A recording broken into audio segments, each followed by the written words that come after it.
Testing. Testing. Testing, testing, 1, 2, 3. Testing, testing, 1, 2, 3. And we are broadcasting live.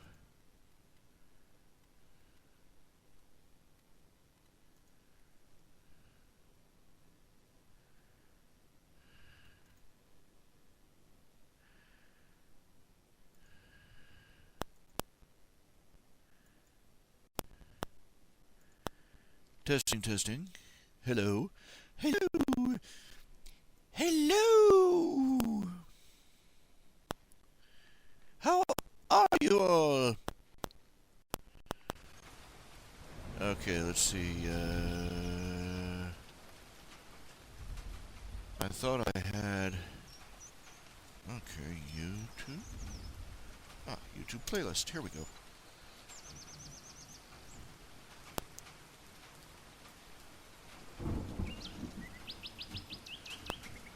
I need to check and see if my last video got blocked or anything.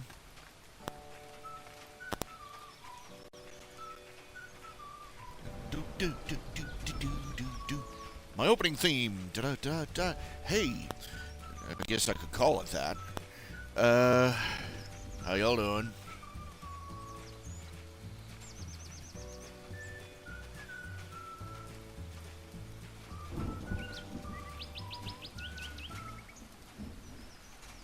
Hello, hello, hello, hello, hello. Don't know if you can hear me yet. Don't know if you're listening. Don't know if you're watching. Don't know nothing. I don't know a blessed thing. Yes, let's see. Video manager, let's see. I want to see if the last night's video, night before last video got blocked or not. Nope. I don't think. Nope. There it is. Yay. Back to the live streaming dashboard. I think I get the rain going at the same time in the background. All right. All right.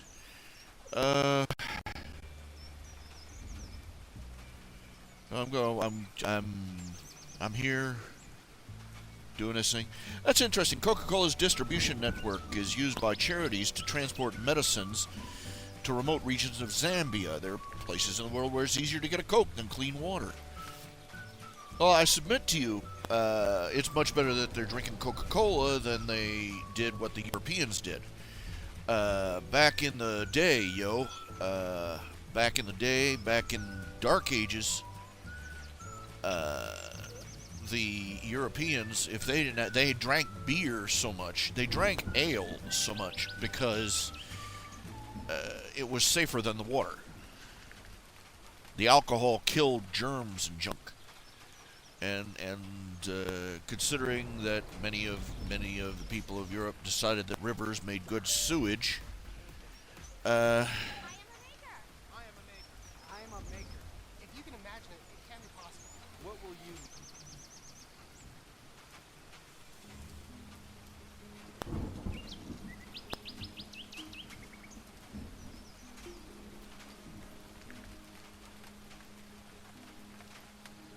All right. Now,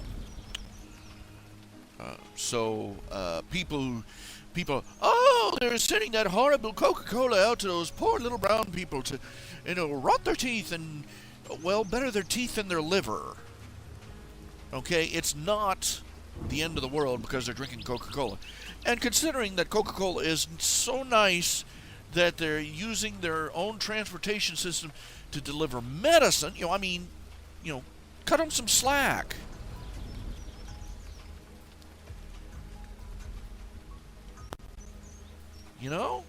Really. Hello. We've got two people who just clocked in. It's Final Legend 0. Dun dun dun dun dun. And somebody else. This thing doesn't. And Mr. Cartoon Critic. What's my opinion on internet reviewers like Nostalgia Critic, Mr. Enter? Good on them, I suppose. I mean, there are people out there. They've actually managed to make a career out of YouTubing their, video reviews of other people's comics and stuff. And I'm like, good on them. I don't always agree with them. I will reference the ones I do agree with, the reviews I do agree with, and ignore the ones that I don't. I'm just gratuitously dishonest, and biased in that fashion. That's me. But yeah, good on them.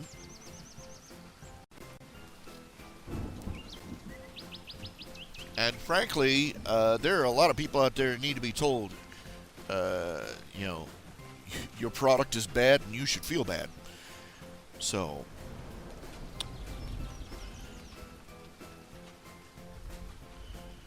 well, anyway, this is kind of what I'm doing here. I'm criticizing everything. But I'll stop and criticize some comics and cartoons and stuff every now and then. Okay, some new images have been leaked from the up-and-coming episode of My Little Pony. Big Macintosh in drag.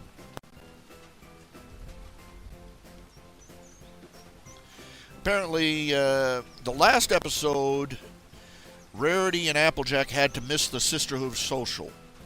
That last episode was terrible for a multitude of reasons, but it was obvious what they were leading up to with that little note dropped.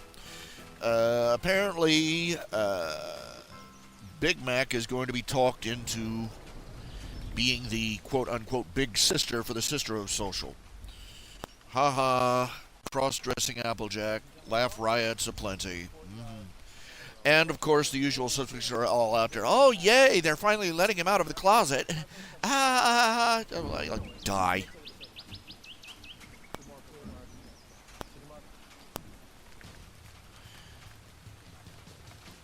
They're playing up to it. It's becoming more and more obvious that the writers and animators for My Little Pony are playing up to the GLBT community.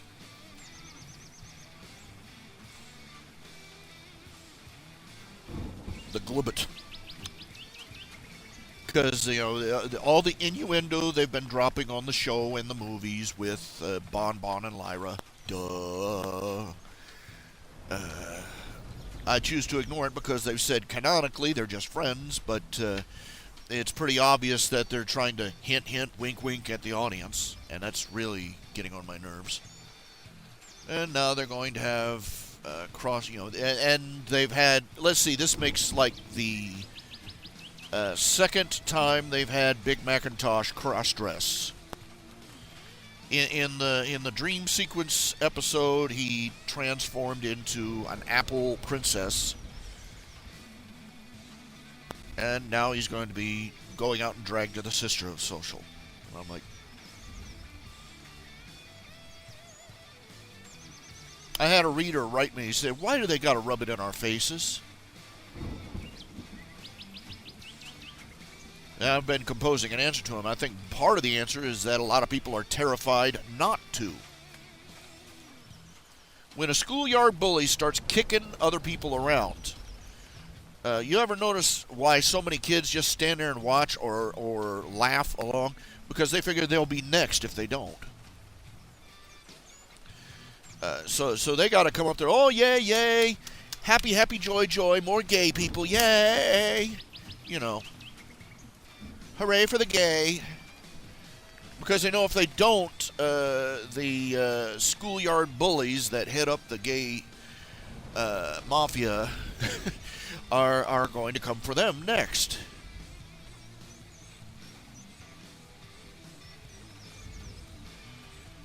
Oh, ooh. Okay, it's official. Ramen is bad for me to eat. Oh dear. I just had myself some ramen, Maruchan chicken ramen bowl, and I'm starting to experience some gut rumbles. Oh my. I may have to run for it in a second. In fact, I probably better start moving now. I move too slow.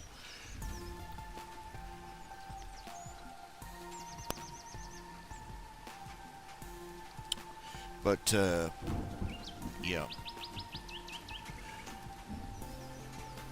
this is how organized crime works.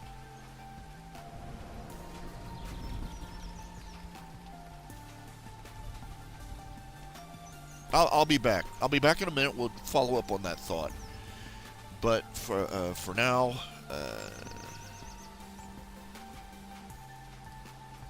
I'll be right back in a few minutes. Enjoy the music.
So it's my first question off that one.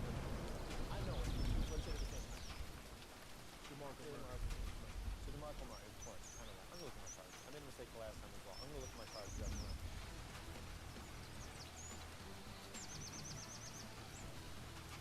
That was like, well, what they were going to name you. Were they like, was it kind of like they want to call you Marco, but like, Marco? Did it happen like that? Or was it a choice? I think it was sort of like that. They actually, I didn't have a name for the first time. You had a full week without that baby over there. Unbelievable. Did you ever have an imaginary friend growing up? No, I wasn't weird growing up. Right, neither was I. Dude, you and I have probably almost exactly the same childhood. I'm not kidding you. Of course not. Hold on. Finish this sentence. Every day I wake up and when I close my eyes, I see. Finish the sentence.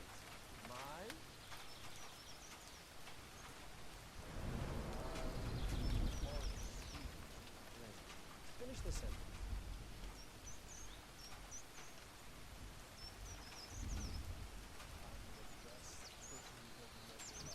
Wow. I heard you moved to a new city. I did move to New City. And this, what's your address? No, not New City. It's kind of weird. Yeah, I'm kidding. Just met 2 minutes ago. You already asked for my address?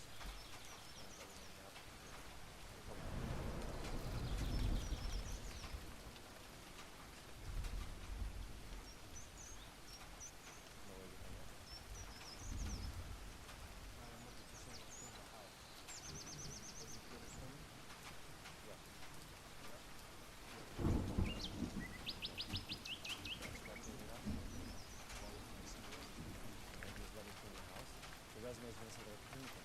You don't get these videos when you're painting. I just feel like as friends, we're practically best friends. We'd like to just clean the house. You have great hair. If you weren't a football player, what would you be? I would have to say probably an actor. Wow, really? Yes. You want to be an actor? Let's do a scene real quick. Okay, let's do a dramatic scene. I'm gonna set the scene, and you're gonna do it in the right way. Just won $100 million. When we win, we celebrate together. Okay? Are you serious? Are you serious? Wow. Come on, bro. We're rich. Wait a minute. I'm gonna Can I see that one? Go look at it. Is it real? Do you think this is real? Pats. Is this what I've never been this happy. This is amazing. What are you gonna do? Wait a minute. Tell me $100 something. million. $100 million. What are you gonna do? I gave you the money. Yeah? To buy the ticket, so I think I should get something. What are you talking about? We just won $100 million together. I understand that. We split it 50-50. No. What do you mean, no? Yeah, 5 siblings. So? I have 100 kids. Okay? Who's gonna take care of my 100 kids? Do we? Hey, no. Hey! In this scenario, I'm stronger than you. Sit down. Yes, sir. Give me the ticket. Please give me the ticket. And by the way, that was unbelievable. Pretty good, wasn't it? Michael, we like to end all these interviews with a similar type of thing. It's called How Well Do You Know Yourself? What was the name of your first pet? John. Incorrect. George. How do you like to sleep? On the side, on the front, on the back? All of the above. Incorrect. Standing up or upside down like a cat. What do you wear when you go to sleep? Nothing. Nope. 3 pairs of shoulders. How do you feel right now?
Okay, I'm back.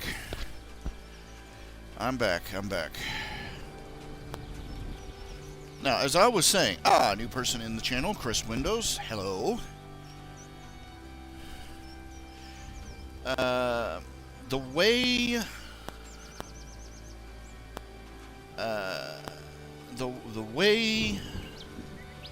that the homosexual community, what you might refer to as the gay mafia, you know, the strong arm branch of the gay community that has the rest of our culture, just cramming this in our faces. This is how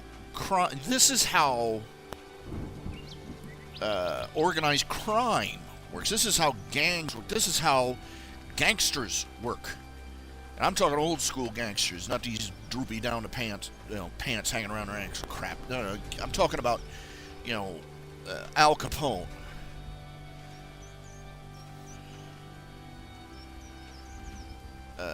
They have enforcers on one side, breaking the kneecaps of anybody who gives them any trouble, dropping veiled threats and using more explicit ones where that doesn't work.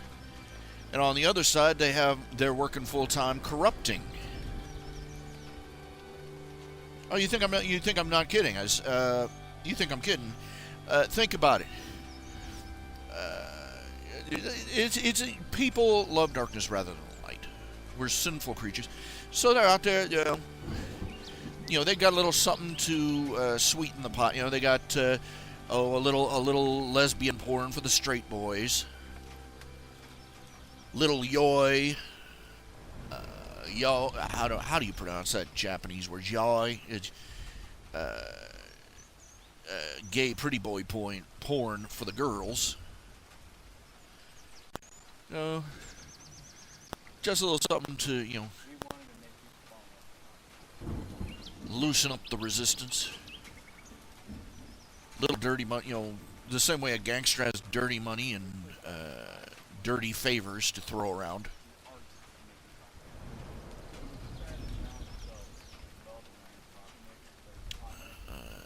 The GLBT community comes in and is promising The same thing they were promising with the sexual revolution back in the 60s. Free sex. Free license. Well, like,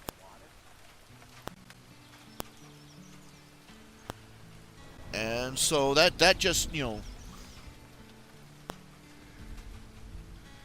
people who would normally be gatekeepers are compromised.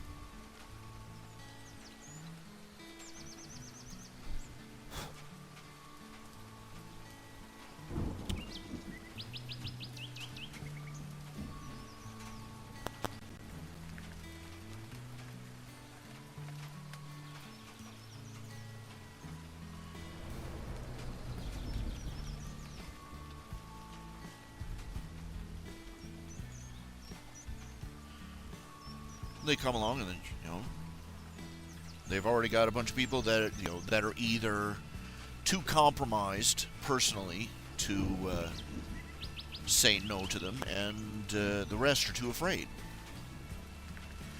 And then there are those who have been indoctrinated. They've got gay advocacy going on in every public school in the United States. I mean, that's been going on for over a decade now. You realize that, this has been going on for how long? 10 years, 15 years, 20 years? Kids who were taken into school and given little seminars. Oh, you like the Lion King? This they actually did. They had footage of this. They for their promotions, they said, "Okay, kids," and they played the songs from the Lion King. And they said, these were all written. All these songs you like the Lion King, right? Don't you, kids? Guess what? The guy who writes all the music for it is gay. That was their opening sales pitch to 6-year-olds. Then they went on, having them recite, being gay isn't bad. Literally reciting slogans and mantras over and over again as part of the class. Right now, those kids are now adults. They're out there voting, holding down jobs, or running around in college protests, and it's yielded it's yielded the results they want, that the gay, lesbian, bisexual, transsexual community wanted.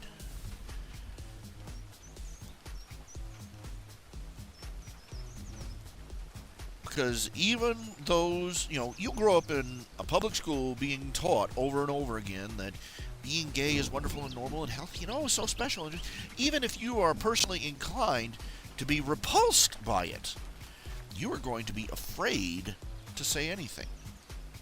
Because you'll be one of them, the evil ones, the bigots, the hate mongers.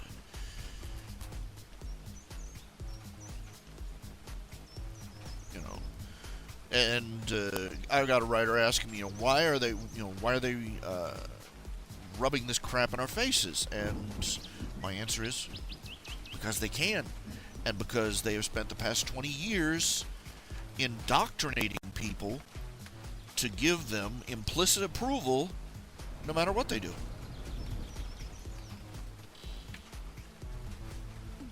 You're not going to get. You're not going to get somebody to abandon all the feel-good lectures they got from their teachers and their parent and their television set, and they're not going to give that up easily, because it's a sermon that says, "Let everybody do what they want. And aren't you a wonderful person for letting them do it?" It's a feel-good sermon. And you're a wonderful person for going along with this. And they're not going to go against everything they were taught as children, especially when what they were taught gives them the warm fuzzies. So now they've gone past getting acceptance and gone into enforcing. Now I'm looking here. Have I seen Turnabout Storm? I don't even know what Turnabout Storm is, Chris Windows. Don't know it in the least.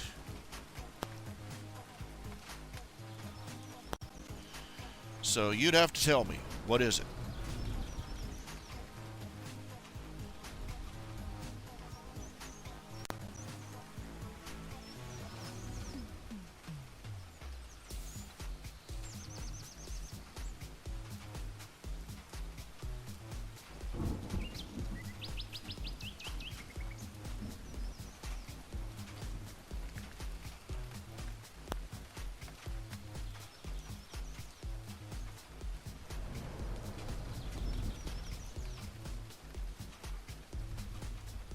Open up a few things here, trying to get things started.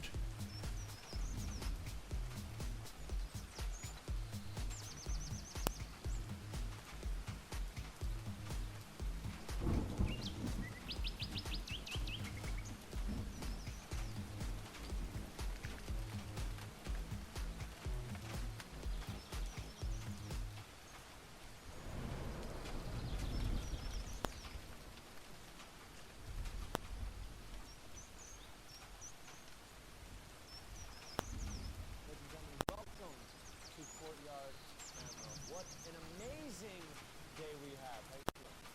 Fantastic. My most stuff's not about religion. I know it. Let's hit it at the same time.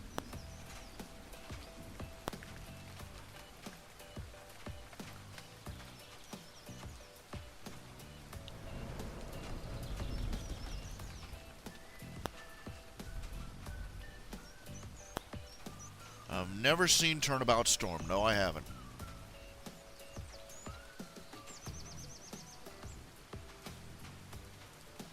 Doesn't really sound like my cup of tea, I don't think.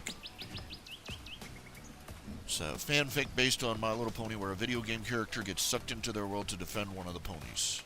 All voice acted and animated. No, can't say I've seen it.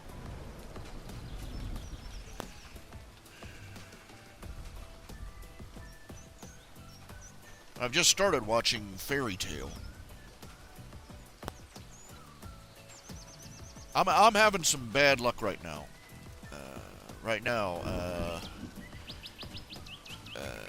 I basically 2 or 3 bills came in simultaneously, and oh yeah, whacked me.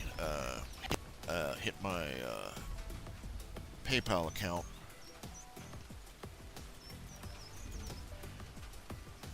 All at the same time, you know. I'd had some money in there, but it wasn't enough. I put some more money in, but it's not enough. Let's see, how far in the hole am I?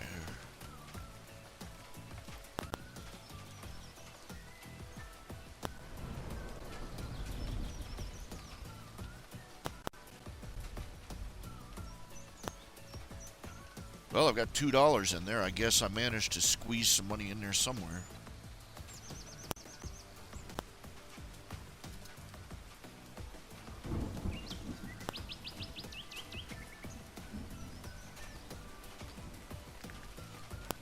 That reminds me, I gotta go to the bank and talk to the business bank, get my business banking reactivated. They locked me out. Some crap. I'm $72 in the hole.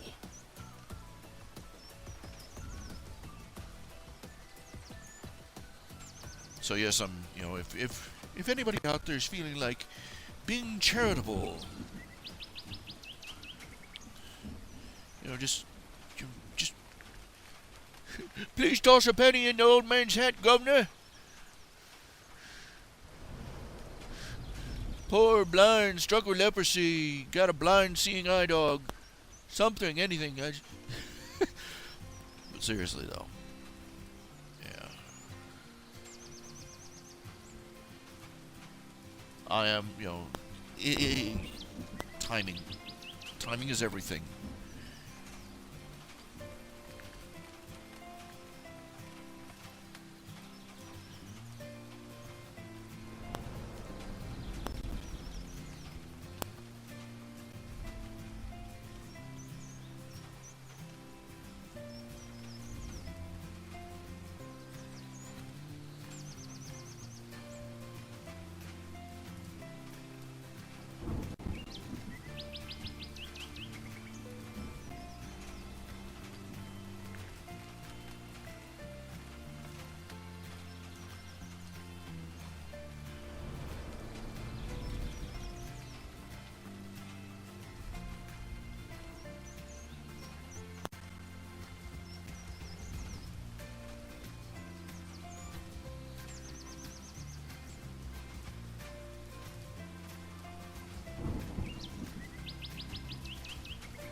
Oh my. Oh. Gut rumbles. Gut rumbles. Oh my. Hello. Okay. Chris Windows has just left. Well, time for bed. Good night, Mr. Windows. Stay tight, I guess. And we got 3 people in channel. Big surge. Hello. Let's see, we got Lord Firebeard, Final Legend Zero, Mr. Cartoon Critic.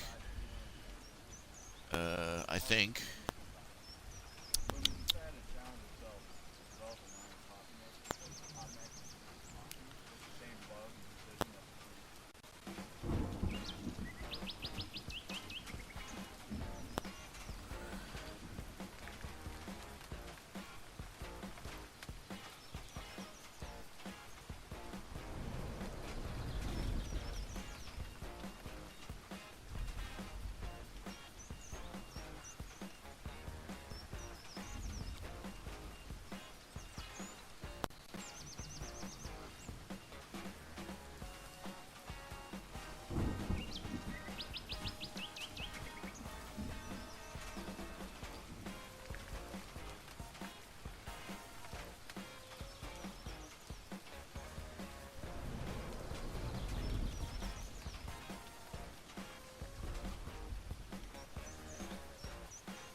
Come on, computer. Giddy up.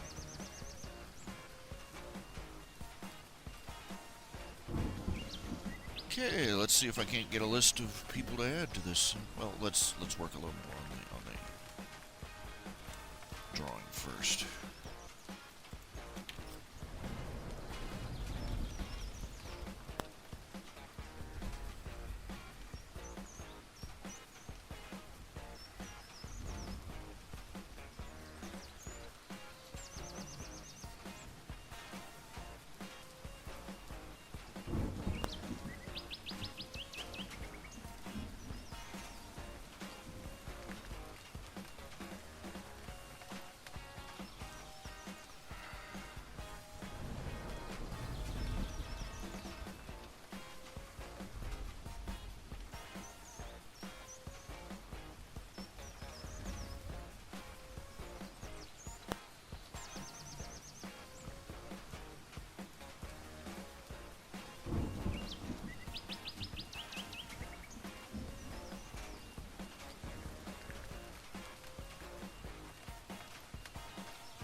Now, let's see here.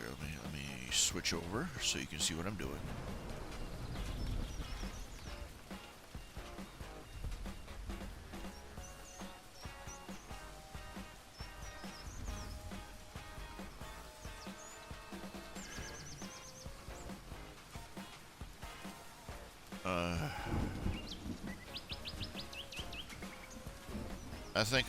I don't think I'm gonna eat any more ramen unless it's like a dire, food shortage type emergency. This marrow chin I just ate is kicking back on me hard. I mean bad, man. Seriously bad. Probably gonna have to make a run for the restroom again before this is over.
those are just tuning in. I do have a thing where when I start drawing, I tend to not talk very much.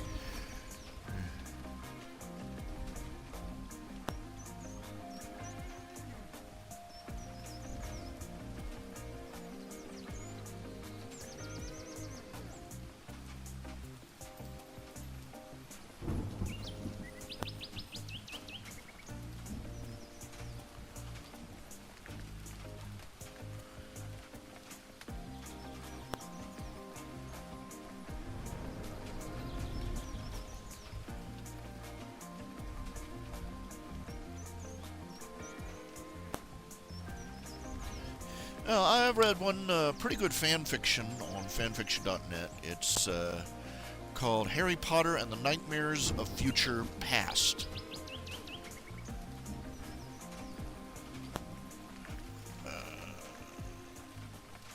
There we go. Yeah, the Nightmares of Future Past. The author is S apostrophe Tarkan. He's only up to the Goblet of Fire, but it is a very, very well done alternative, an alt history version of Harry Potter. It starts out with the premise. Now I've seen many Harry Potter fan fictions where he travels back in time and relives his school years, but with all the foreknowledge, or somebody else from a world where they've read all 7 novels comes to. You get the idea. And usually, those are fun, but they're usually just gratuitous curb stomps by Harry. I saw one version that was 1 chapter long where the guy arrives and has everything wrapped up within the hour.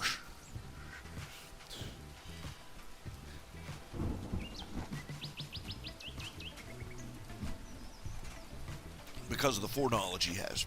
Well, anyway, this one is written much better, actually, than anything I've ever seen. Harry Potter and the Nightmares of Future Past. The premise is that the Wizarding War ended, but the thing of it is that it didn't end at Hogwarts.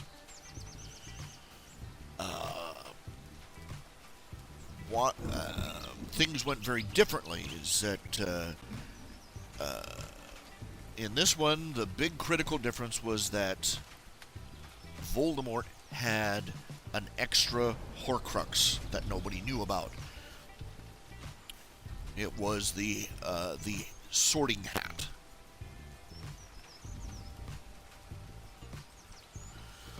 And because of that, when Harry Potter killed him in that final duel, it wasn't over.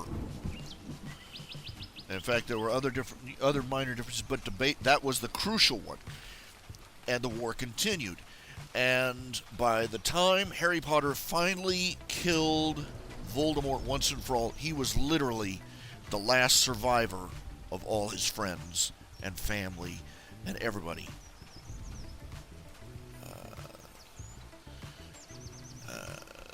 And literally it had gotten so bad that it literally turned into it had slopped over into the Muggle world, and the war had raged all the way over to America before Harry Potter finally managed to corner Voldemort and kill him once and for all. And by that time, the Wizarding world in England had been basically obliterated.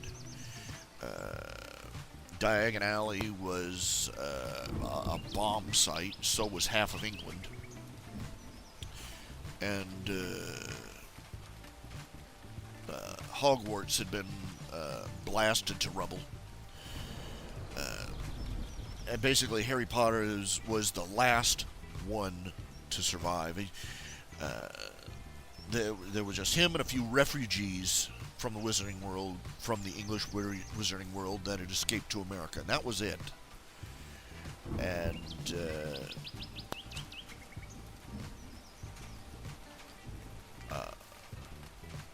he was so depressed he stumbled across some theoretical magic.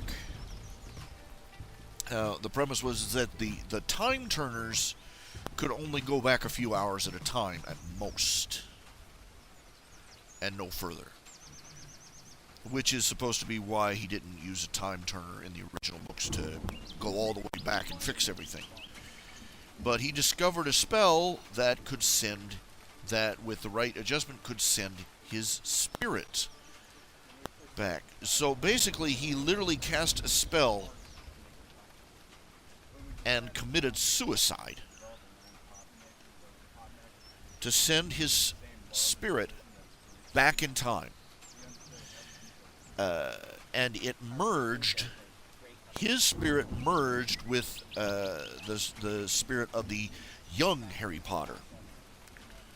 And so now he's reliving his Hogwarts years from starting with year 1 and going on through.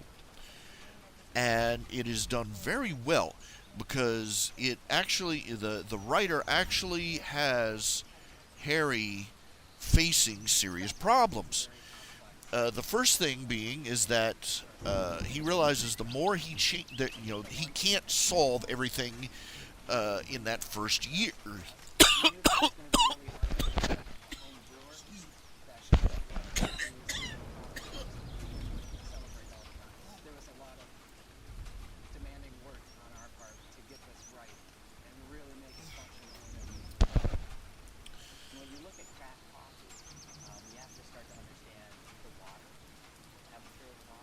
Excuse me. As I was saying, he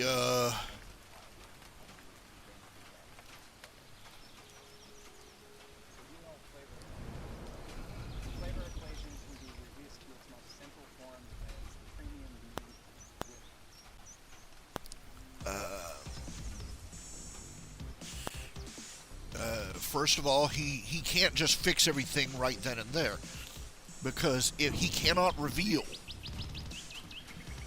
that he sent his own spirit back in time, because first off, it's against the law in the wizarding world. They're terrified of screwing up causality. And if he tried to reveal, he can't even reveal it to Dumbledore, because Dumbledore wouldn't give him a chance to explain himself. Dumbledore would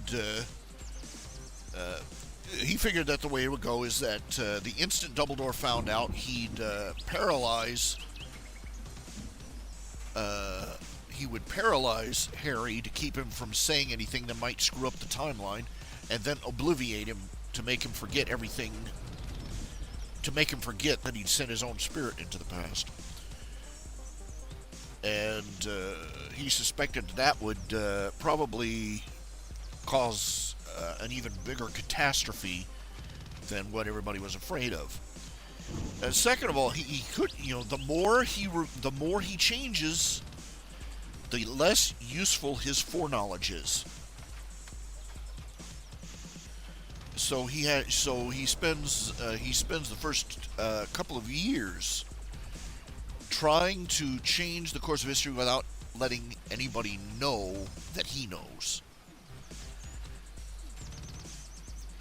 All the time travel paradoxes and challenges that most stories along this line don't even look at or bother with. And like I said, it's very well written, because the conflict is very strong. And the thing is, as the story goes on, he has certain advantages. One, he's got all the knowledge, all the spell learning he had from when he was 30 years old. Unfortunately, it's all in an 11-year-old body. So, second,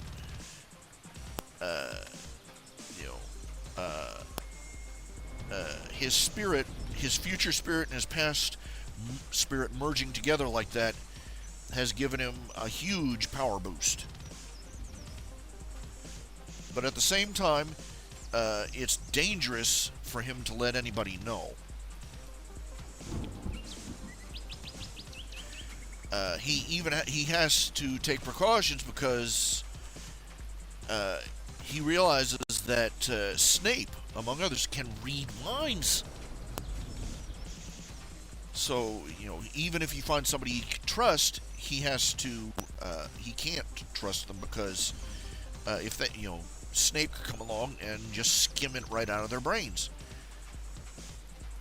And as he goes on, the things he changes cause ripples further down the timeline, and he finds himself facing challenges and problems that did not exist the first time.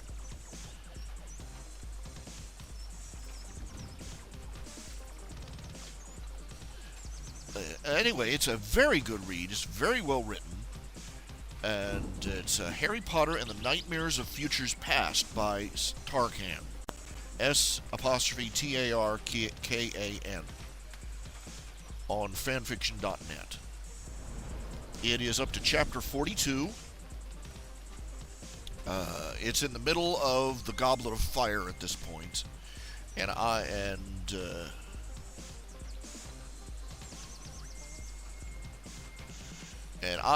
am itching for the next chapter. I really am.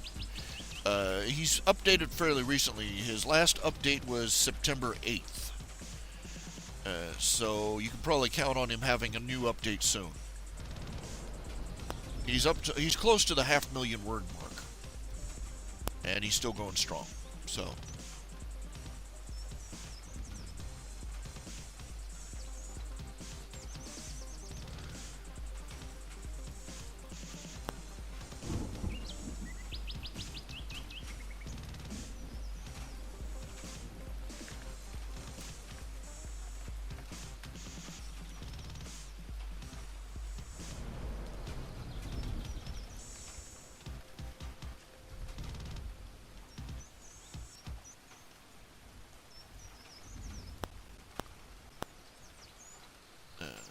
and that is my reading recommendation for the day.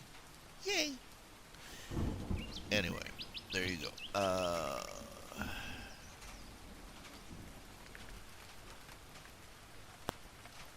and gentlemen, welcome to Courtyard. What an amazing day we have. How you feeling? Fantastic. So my first question off the bat was, I know it. Let's say it at the same time. DeMarco Murray. So DeMarco Murray, of course. I don't know. I'm going to look at my cards. I made a mistake the last time as well. I'm going to look at my cards. You have time.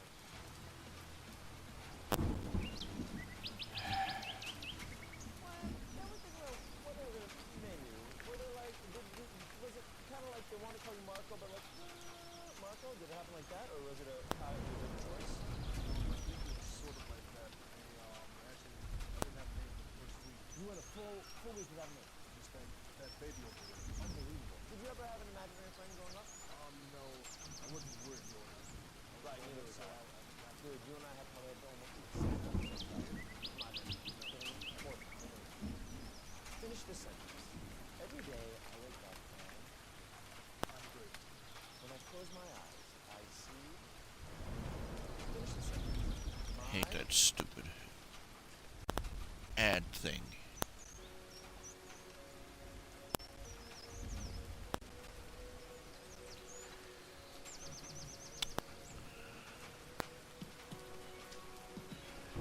Okay, could I have a little feedback here? Okay, everybody shout out. Just type your name, just type hello or something.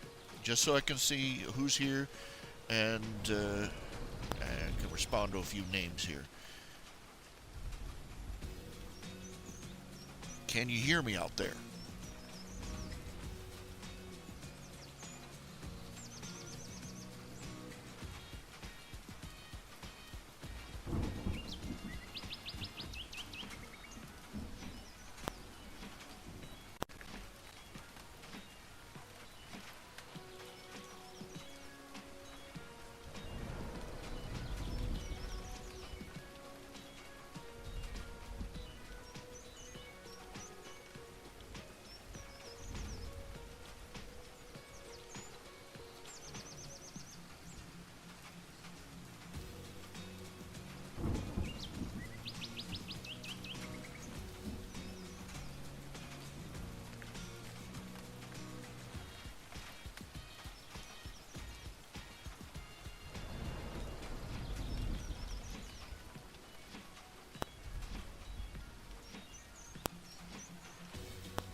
Okay, let's see. We've got, Lord Firebeard, Highland, Final Legend Zero, and 2 other people who haven't spoken yet. I think the delay is like 5 seconds between us. In case you were wondering, I'm only guessing.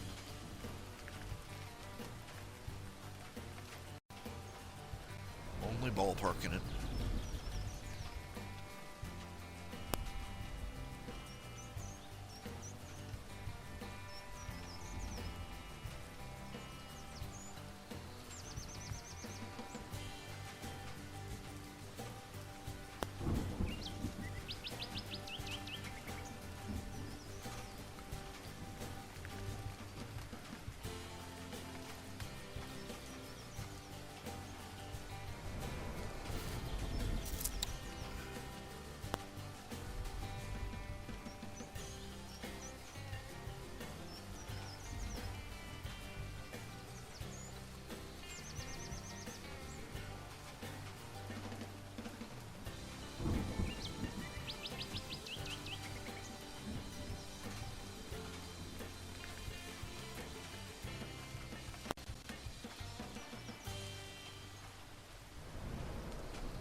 Ladies and gentlemen, welcome to our camera.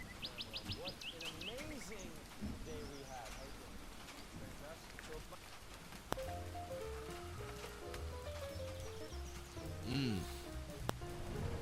How's the work on the various MLP stories coming? Slowly at the moment.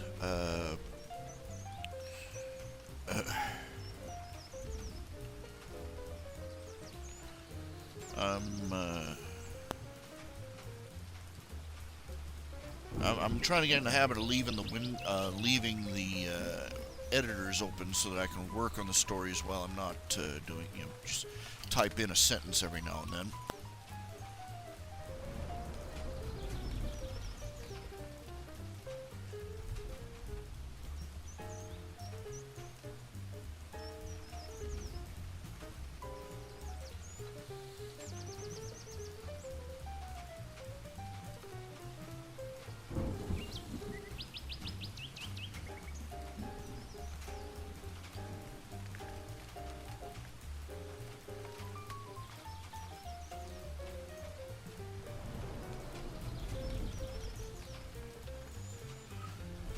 Oh my.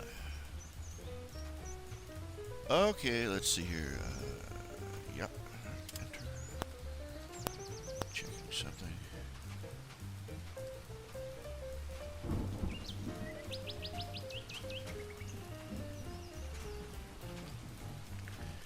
Of course, that save $1 every day. That sort of assumes you make $1 every day.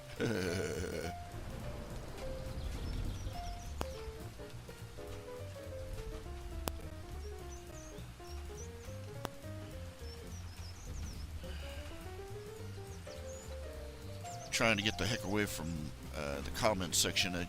This roundabout with the story, yes it does, yes it matters, and everything else.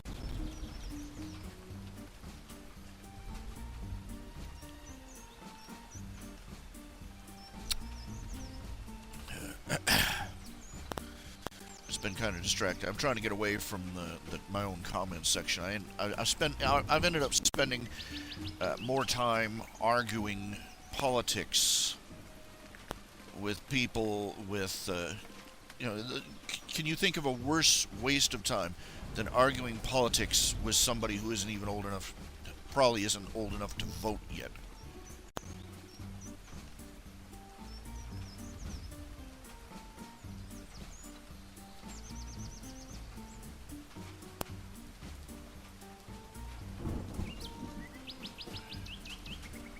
Or worse, is just old enough to vote yet, not old enough to think.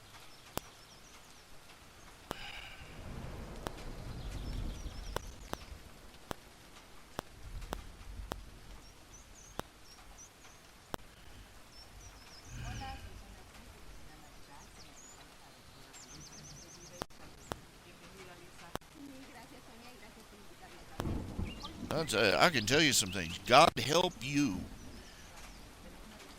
if you even suggest that, God help you if you even suggest that the internment of the Japanese and other civilians during World War II might have been a good idea. God help you if you point out that McCarthy was right, and God Almighty have pity on your immortal soul if you point out that they're using the same BS tactics that they used on McCarthy and FDR on anybody who complains about the Islamic invasion going on today.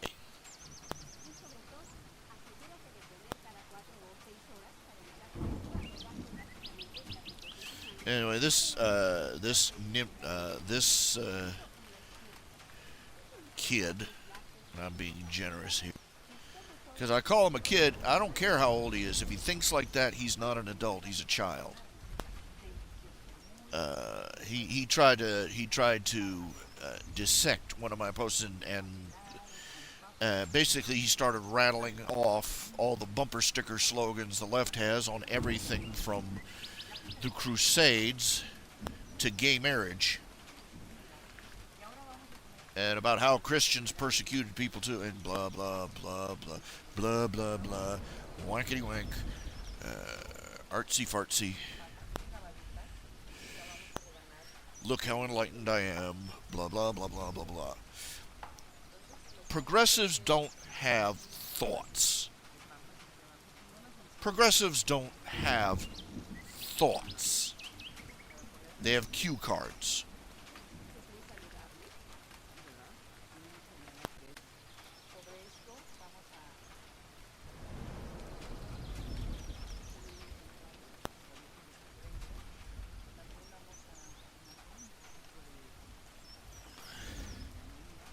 They have all the originality of thought of a chatty Cathy doll. Pull the string, get the expected result. They're a see and say for progressive rhetoric. The cow says moo. The chicken says bark, bark, bark, bark, bark. The feminist says misogyny.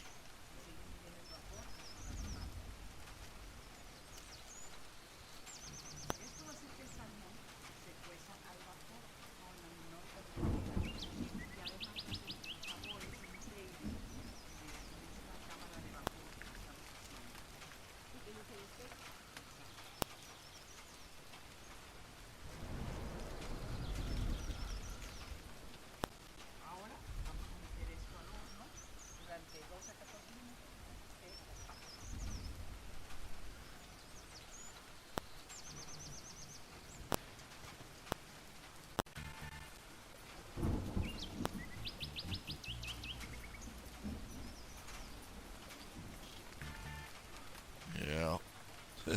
It's quite a look, yeah. Highland puts it, they are enlightened. The weights of reason, logic, common sense, etc. have all been lifted from their shoulders. Isn't that an enlightened load? Oh yeah, it's a load, all right.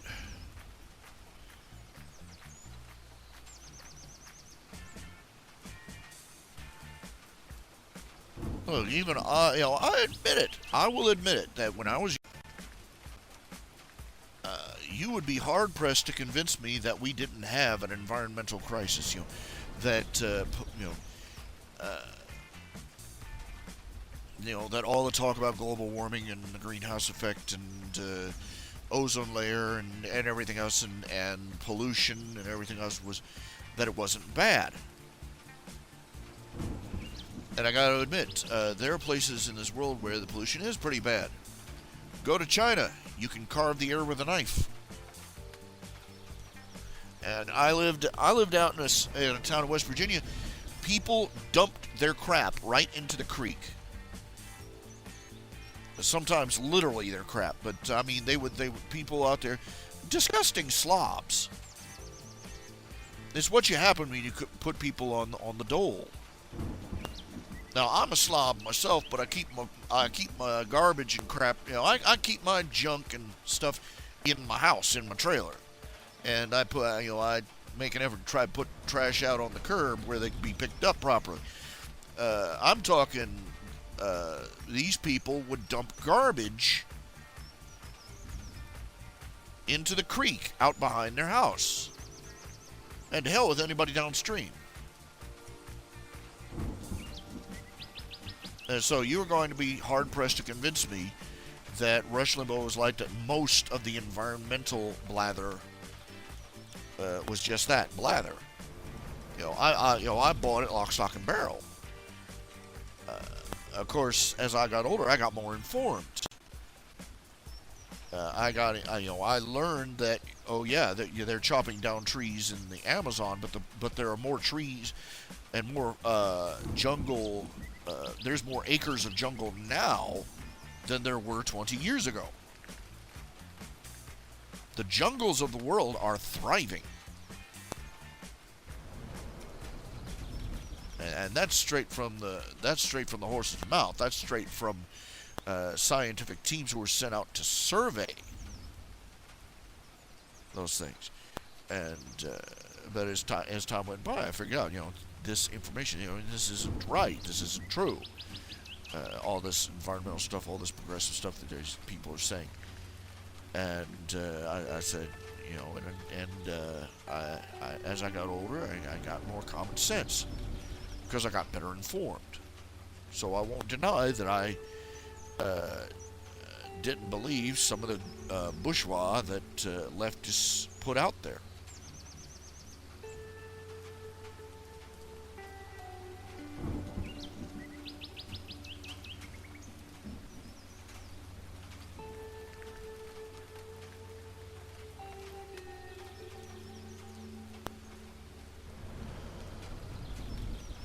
But these people are married to it.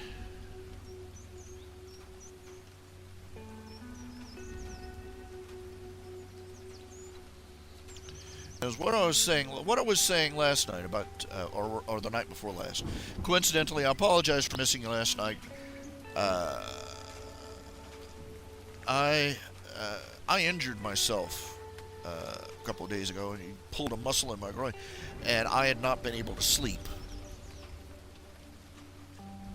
because I was in pain, and I couldn't sit up, I couldn't lie down, I couldn't, and I'm still having trouble with that. I have to hoist myself into bed, but I was out of it. I didn't wake up, and I went to, I fell asleep at like noon, and again, and did not wake up until like 9:30 at night. So, I apologize for missing the broadcast schedule last night. But anyway,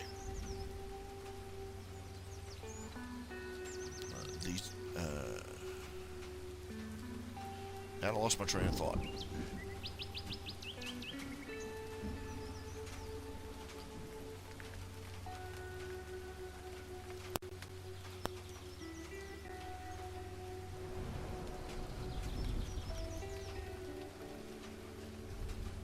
Oh, darn it.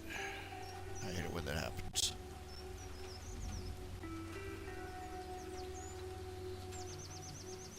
Oh, what I was saying last show about this is a country.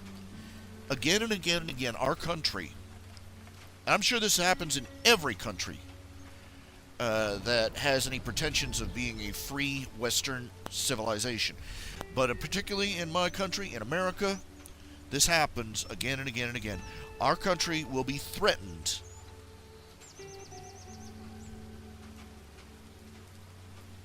by a force. Outside, or usually an outside force. It will face a threat that promises to literally destroy this nation and kill millions of people besides. Conservatives will sound the alarm and try to raise the defenses. And the progressives, or like-minded individuals with soft hearts and softer skulls, will come out of the woodwork, obstruct the efforts to sound the alarm and to raise the defenses. They will try to gin up sympathy for those who are threatening the nation.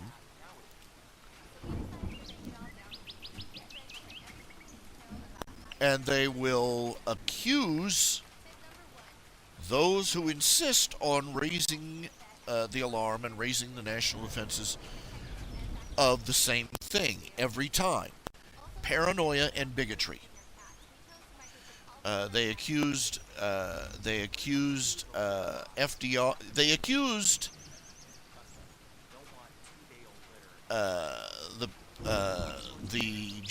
the World War II generation of paranoia and bigotry because of the internment camps.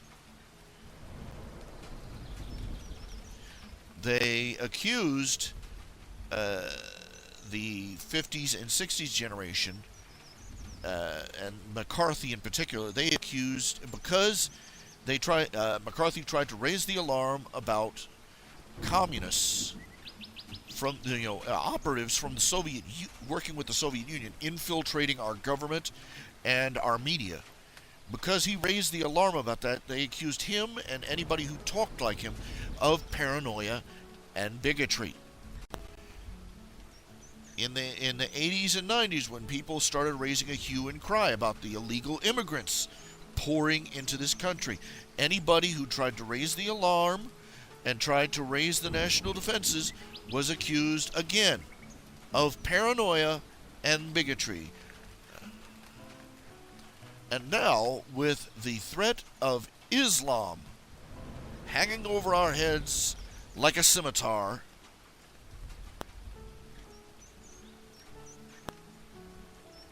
they accuse anybody who raises a hue and cry or tries to raise the national defenses of paranoia and bigotry.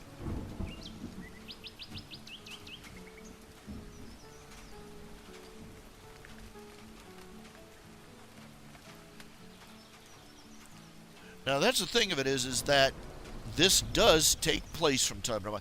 Consider the Third Reich. Let's risk the obvious. The Third Reich, Hitler rose to power by playing on paranoia and bigotry. He convinced the people that, despite the fact that he was a socialist and he openly condemned the capitalist system, he also ginned up support, drumming about Soviet communists, which was a neat piece of work on his part. He openly advocated socialist ideals, and he openly said that the Nazi Party was opposed to capitalism. But he also proclaimed support for the Soviet Union, too.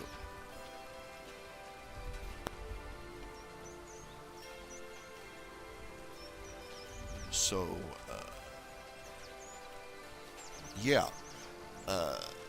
sometimes accusations of paranoia and bigotry are correct. And he used the Jews as a whipping post. Because so many Jews were in financial sector. He used them as a whipping post for all the debt and impoverishment that the German people had suffered through, thanks to their own government's fiat currency system.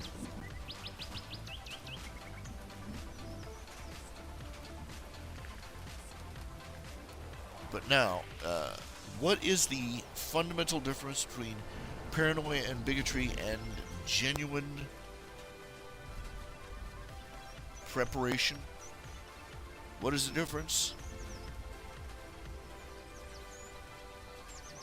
Rest.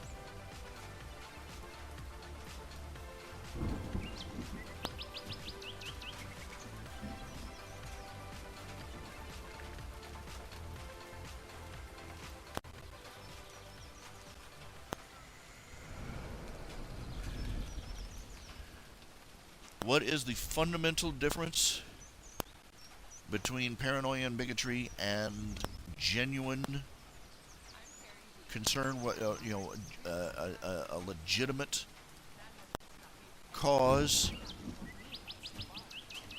evidence. In 1941, when they rounded up the Japanese in America, they didn't round up all the Japanese, just all the Japanese in certain strategic areas. They had evidence in the form of documents intercepted and de-encrypted by Operation Magic.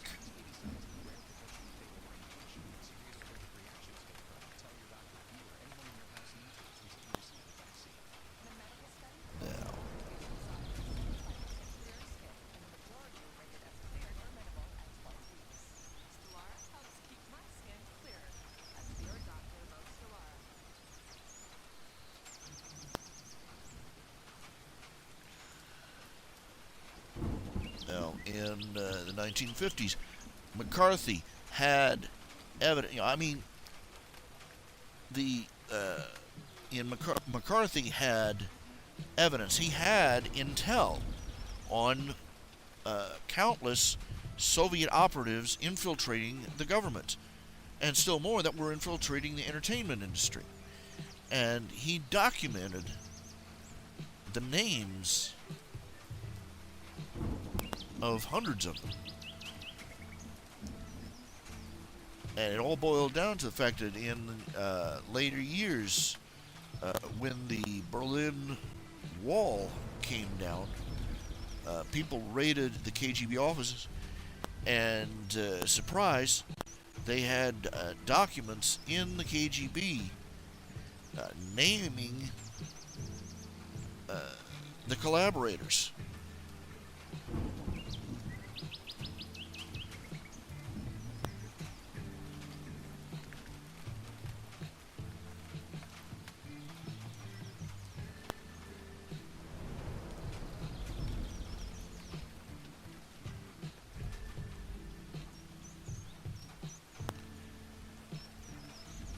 Nowadays, when we are confronting the issue of illegal immigrants, we have solid evidence. Look, if you're an adult, you should not have to be told that somebody who sneaks over your back fence is not a good person. But you have to sit down half this nation and explain to them slowly, in words of one syllable or less, just that thing. The people sneaking across our border in the South are already lawbreakers. They've shown contempt for the laws of the United States by breaking in, just by crossing that border. And then they go on, just by being here in this country, they are breaking dozens of our laws, our employment laws, our wage laws, our tax laws, our driving laws.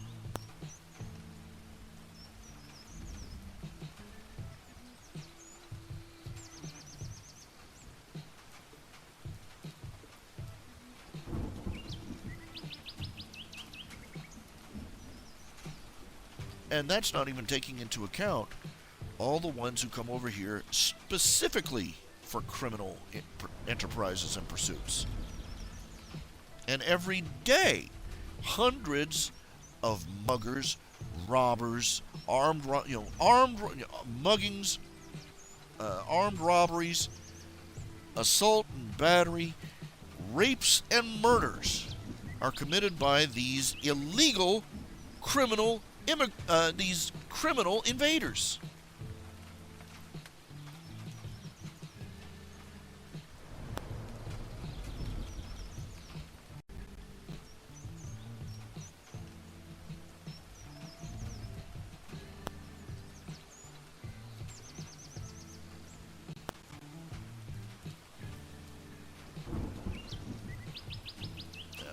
And when we're talking about Islam, this knowledge is, this evidence is 1,400 years old. I don't care how peacefully the Muslim down the street from you lives. He worships a god and a prophet. He worships a prophet, really, that was a rapist, a murderer, and a pedophile. He believes it is his right to kill his daughter if she shames him.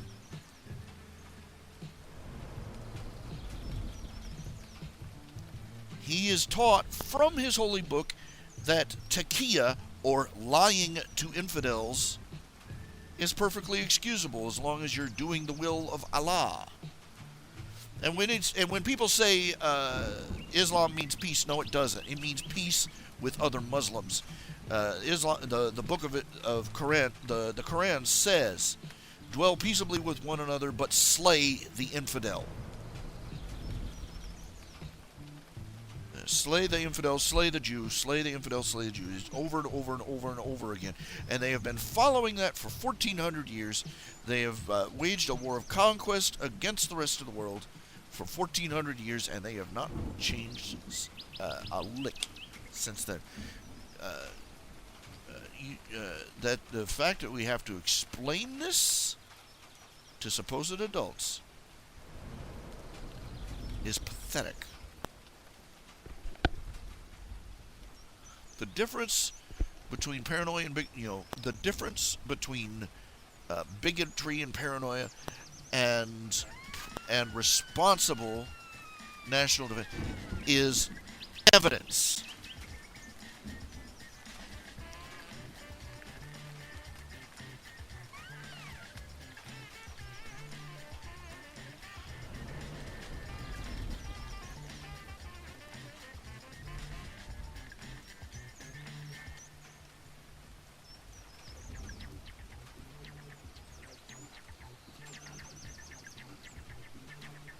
The evidence is on our side. As the old saying goes, it's not paranoia if they really are out to get you. If they really are out to get you. And it's not bigotry if they really are like that.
Sorry. Ooh, goodness. Turned it off there for a minute. Ooh.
Oh, why I'm wandering in.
Okay.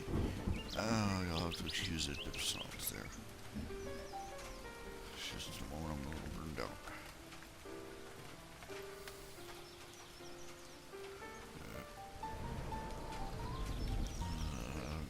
This is what happens when you get a lot of sleepless nights in a row. Your alarm clock becomes nothing more than a noisy decoration on your windowsill.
bears thinking about, doesn't it?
You'll have to excuse me a minute.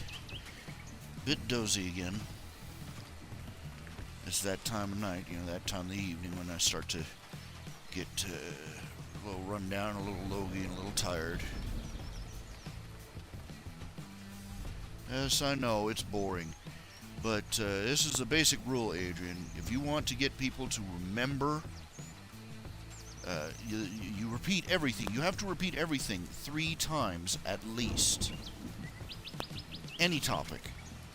This is what people who practice rhetoric and public speaking and debate and argument, one of the things that they are taught is that you have to repeat everything you say at least 3 times. Once to get their attention. Twice to get them to listen to what you are saying. And 3 times to get them to remember it after you have walked away. And every time, I'll keep repeating it as long as the shenanigans go on. Somebody has to. Because things like this, they're not like dogs and small children. They're not, if you ignore them, they'll go away. No, it doesn't work like that.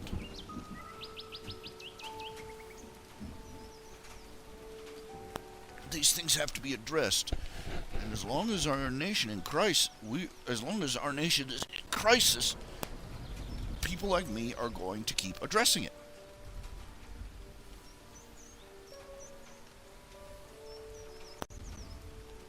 And the sad thing about this gambit that they're using is that it works unless you are aware of it. They come out there, you try it, you say, the communists have invaded our country and are trying to destroy it, and they'll pull this gambit every time. They'll accuse you of being paranoid. They'll accuse you of being a bigot, or a racist, or a sexist, or whatever, or anti-intellectual, anti-science. That's the new one when you try and point out that global warming alarmists are not trying to protect the world. They are trying to seize control of other people. That's one of the things about the whole climate change nonsense. Everybody is studiously ignoring is that it's not about the climate, it's about control. It's just another avenue for them to pursue their atavistic desire to control other people. And that when you point this out, they accuse you of being, a paranoid. Oh, you're a paranoid delusional. And they accuse you of being a bigot. You're anti-science.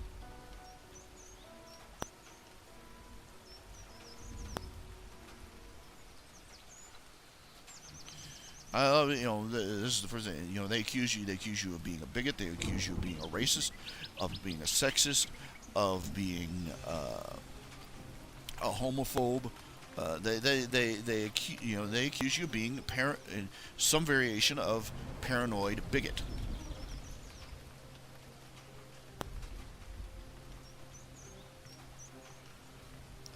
when you oppose some of the pseudoscience they're trying to pass off, they call you an anti-intellectual. You ever been accused of that one? I have. I probably got more brains and more education in my left big toe than the people who were making the accusation against me. I loved how poor President Bush, poor W. I mean, he was not a great president. He was not a staunch conservative, and his domestic policies were a mess because he was too busy trying to compromise and meet the other side halfway when he should have been trying to kick their asses. But they accused people who didn't have the brains God gave a turnip because, oh, he's so stupid. Cher, of all people. High school dropout bimbo.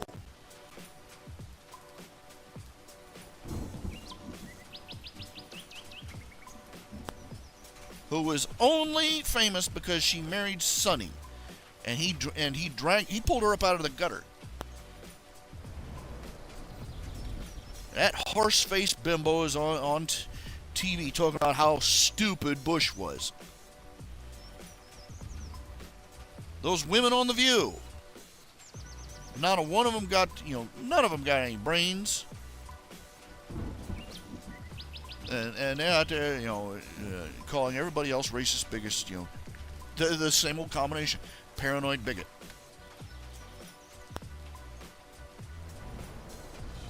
They call you anti-intellectual. It's just another variation of bigot.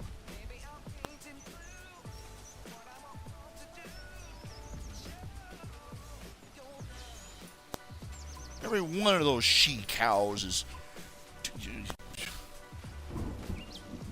Oh, you hideous things. Stupid, dumb as rocks.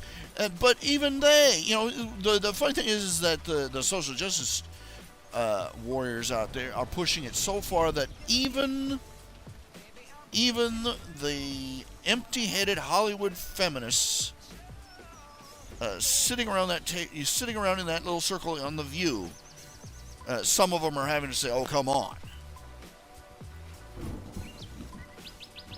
When even Whoopi Goldberg calls you out.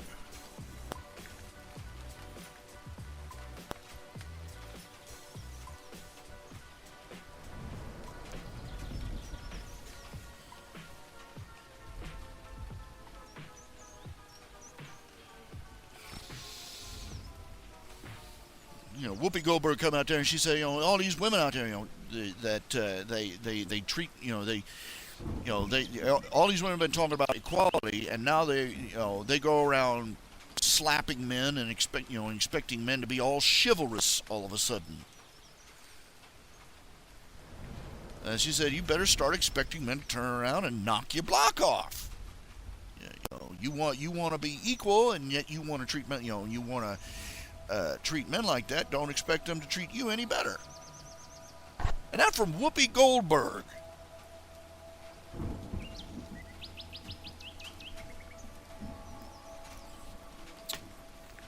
And I like what, Oprah of all people, she come out and she says, this is crap. She called it crap. She said, when a man cheats on a woman, it's the man's fault.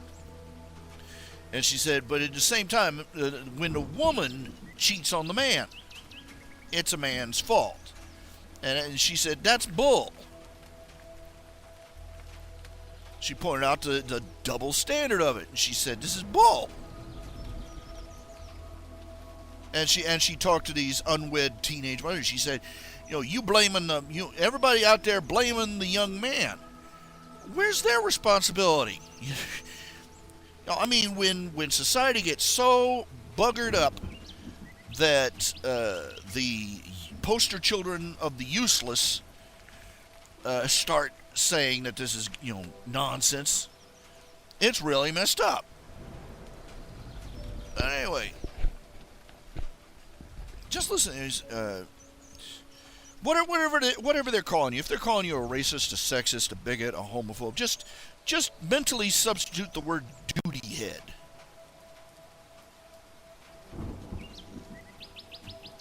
And you realize, surprise, it's just a schoolyard insult fight. They can't deal with anything other than that way, because it's worked for them.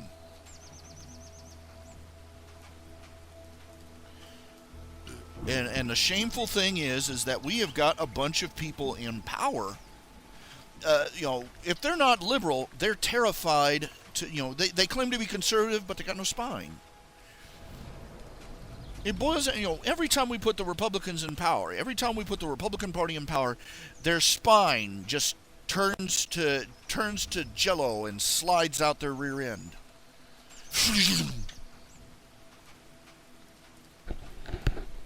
We got grown men claiming to be conservatives, grown men calling themselves leaders of the American people, who are running around afraid that the press will call them duty heads. But if I don't do what they want, they'll call me a duty head.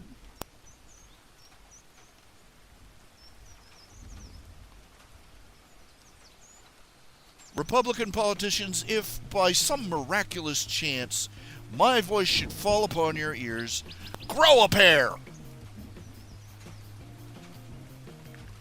This is why Trump is mopping the floor with everybody. The man's not really... I can't really believe that the man's serious. People are having trouble... Even the people that want to vote for him are saying, is he really serious? But he isn't taking any crap.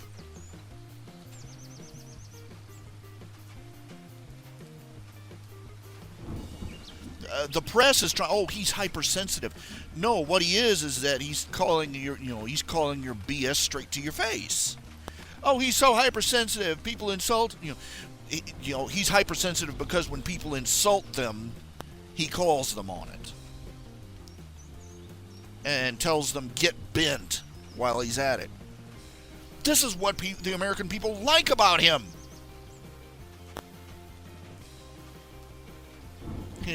God only knows what his real policies are,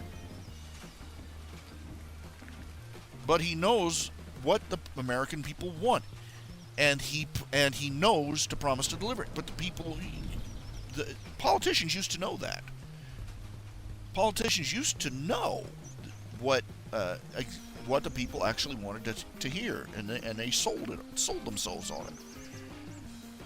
They don't even do that anymore. They are tone deaf.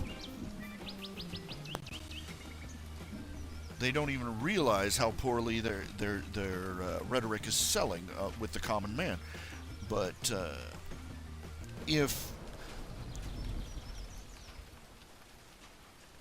let's be honest. I've said this before and I'll say it again.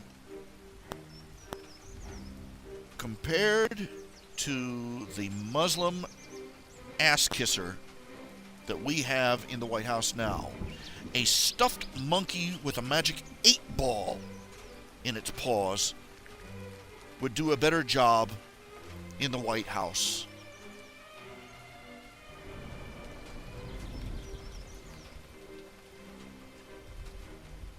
It would. Because the mere laws of statistics say a magic 8-ball would occasionally make the right decision. Obama is diametrically opposed to doing the right thing. So yes, a Trump presidency would be better than Obama has been. And by default, he'd be better than Hillary would be. Because Hillary is just as horrible as Obama is, if not worse.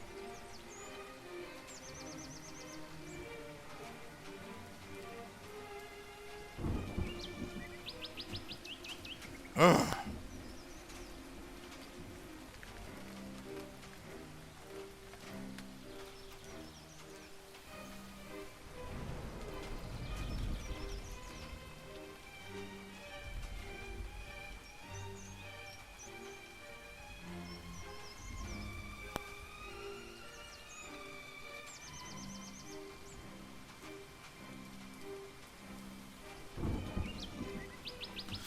The people who are supposed to be defending us from wretches like that are too busy running around scared that these idiots will call them names.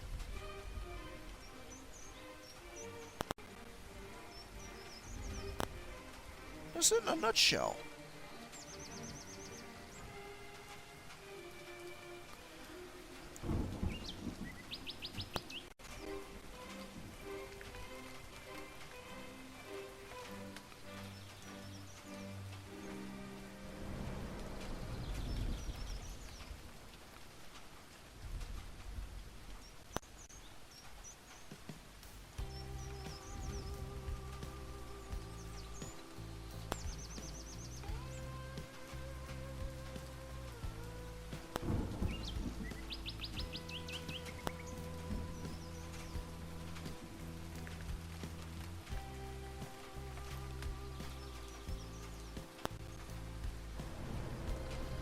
I'm not for a minute going to say that the Republican and the Democrat parties are no different from each other. I'm sick of hearing that.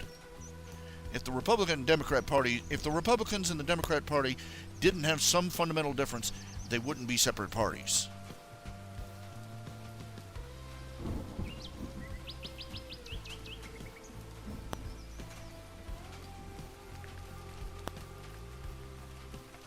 And I know that song and dance. I know that song and dance too.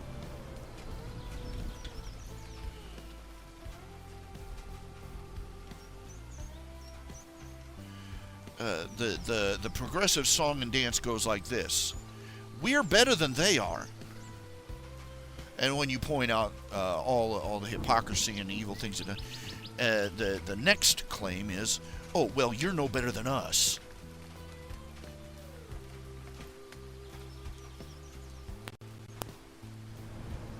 That's what they're trying to claim. You hear any dum-dum repeat that argument to you, just slap them and move on, because they're not being serious.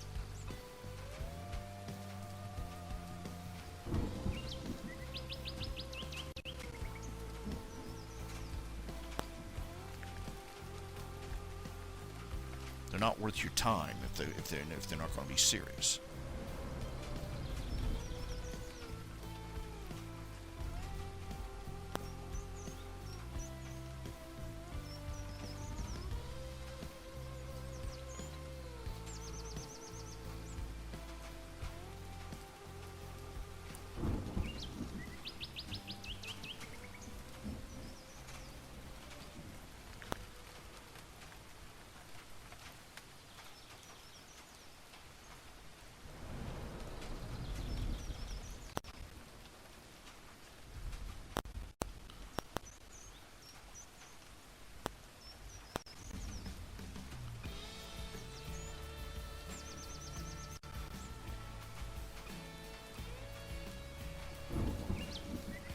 The Republicans at least know, the Republicans at least have a platform that is morally and ethically superior to the Democrat one.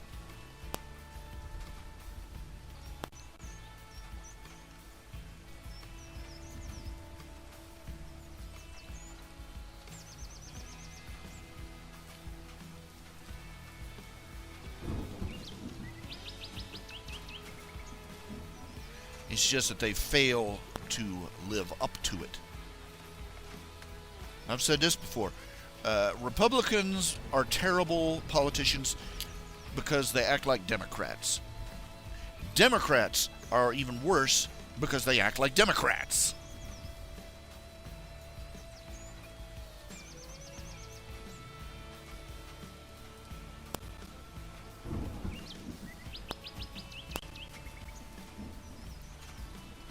It's an uphill war here. It's an uphill war.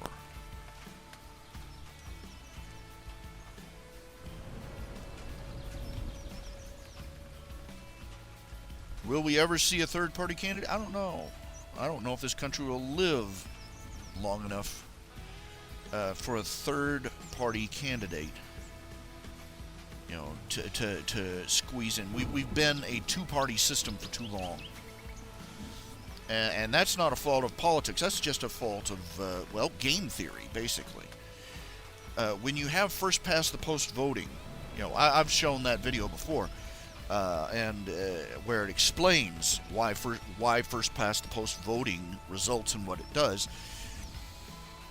When you have first past the post voting, that's where the one with the majority wins the pot.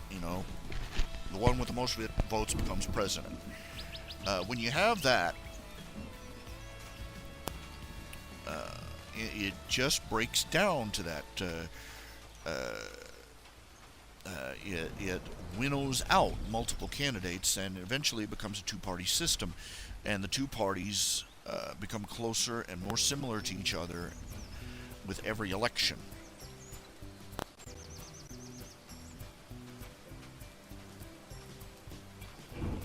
Or at least, even though the platforms stay the same, the politicians become more similar in their actions, because it eventually reaches a point where you stop voting for the candidate you want, and you end up voting against the one you don't want in office. So every time a third-party candidate comes in, everybody on the other side votes against him, resulting in the one he is most like getting in office. If you want to look it up on YouTube. They have on first past the post voting. There's a guy there has an entire video series on elections and voting methods. There are several voting methods that are far superior to first past the post, because they simply guarantee that the government, the politicians elected, will be more representative.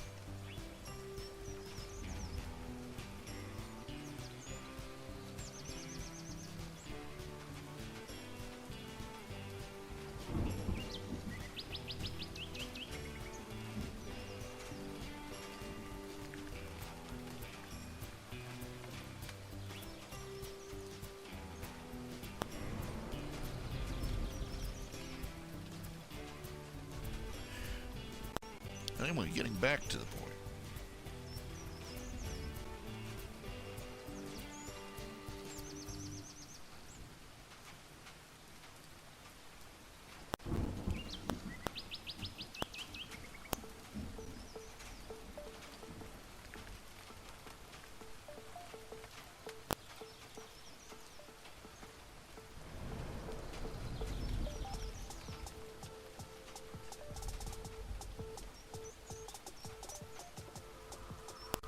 Moving on.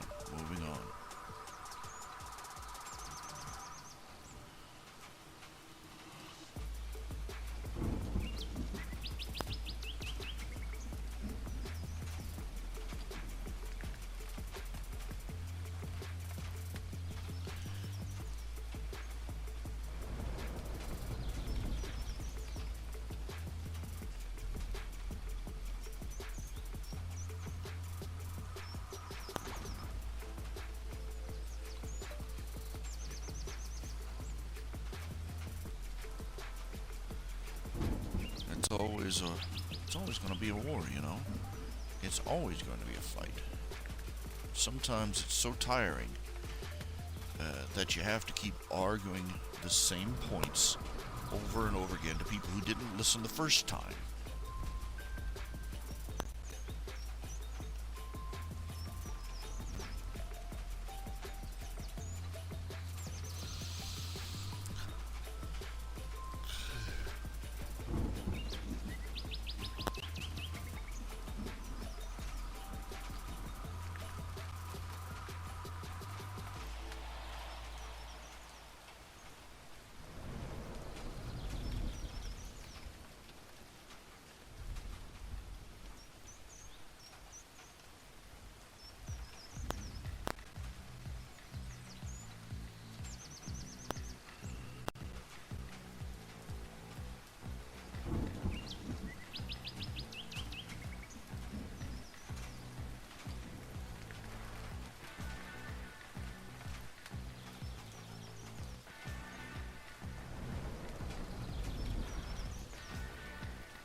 Gotta change all this after all.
So you won't recognize this. Some of you won't recognize this is one of those last ditch low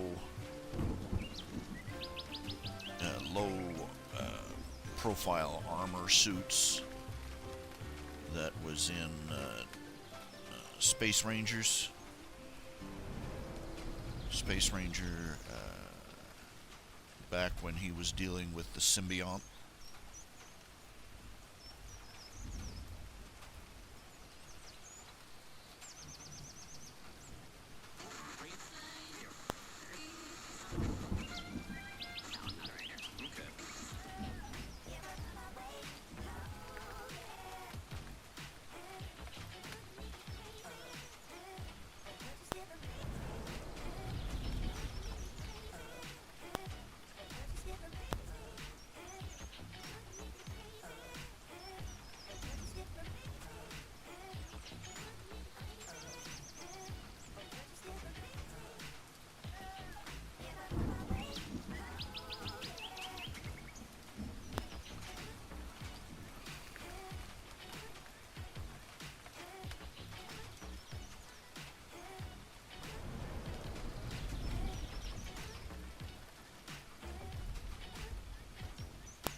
Beg your pardon.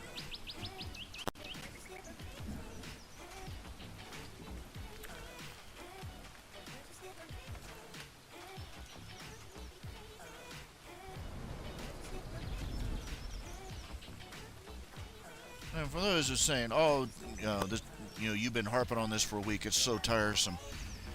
Look, if you think my harping on the situation is tiresome, try living under the situation I'm harping about. All right? Seriously, think about it.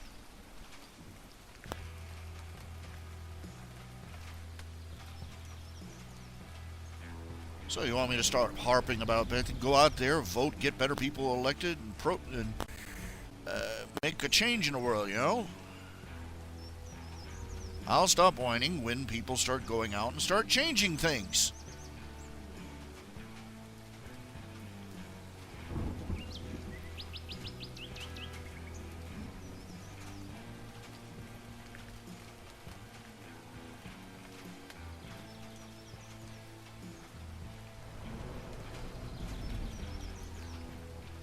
You know, that's kind of the deal, you know, with spokespersons and pundits and so forth. We'll stop whining when you start changing things.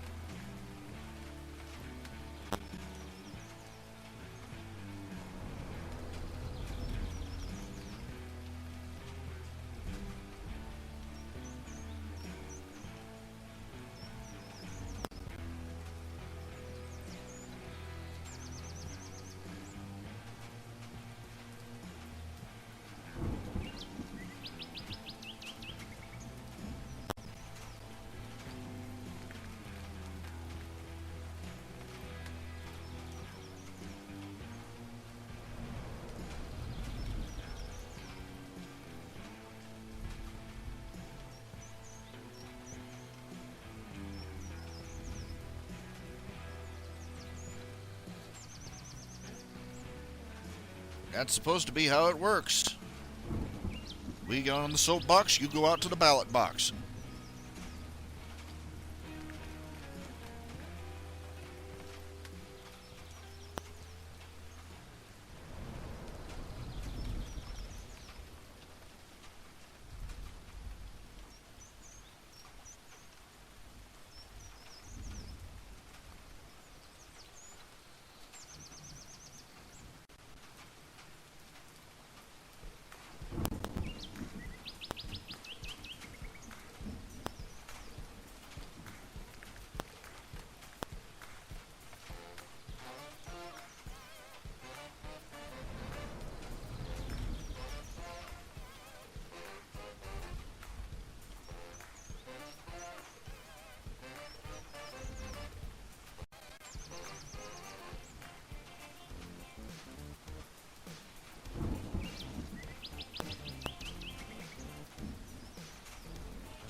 Oh, funk coming through. That's what is this? What is this?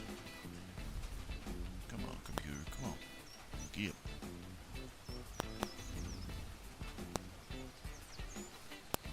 It's supposed to be random, not.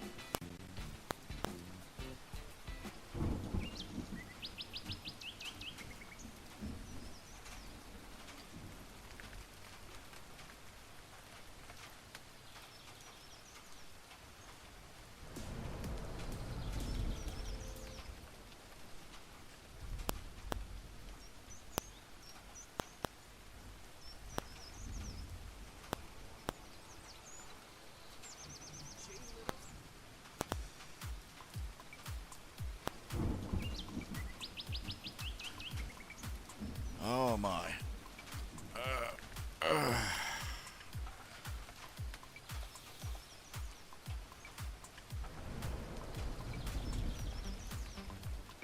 Stiff in the joints.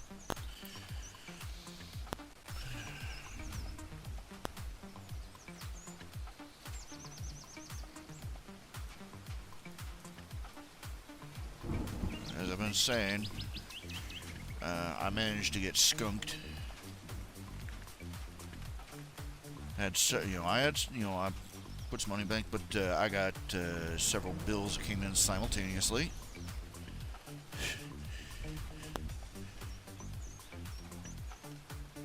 And thanks to that, I am now approximately $72 in the hole. So, if you were contemplating the idea of maybe possibly dropping a penny in the hat this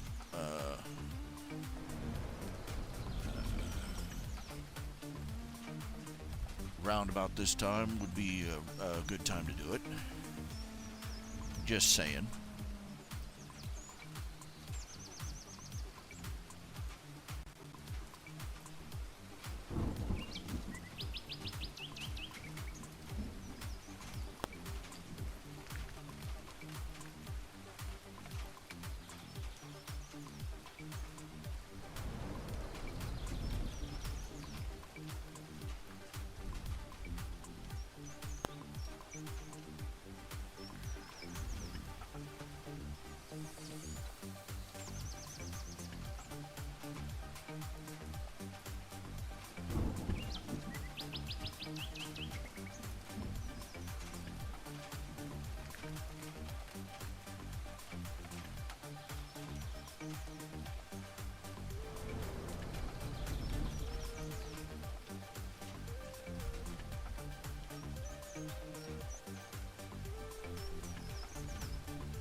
Primary ratings. Let's see.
Whoop.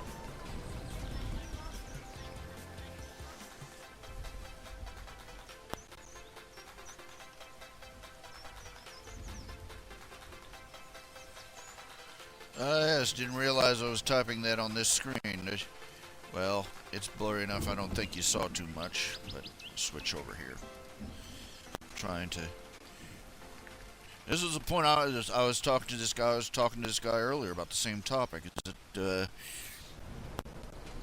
he was asking why is it that so much of the fandom we're in just shoves the gay and lesbian and bisexual crap in everybody's face. And my point is that first of all,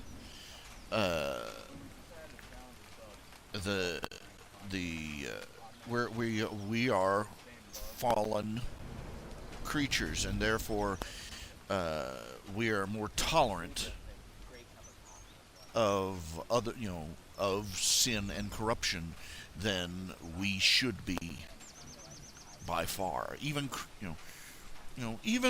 devout Christians are fallen creatures and are going to be susceptible to apologetics for corruption.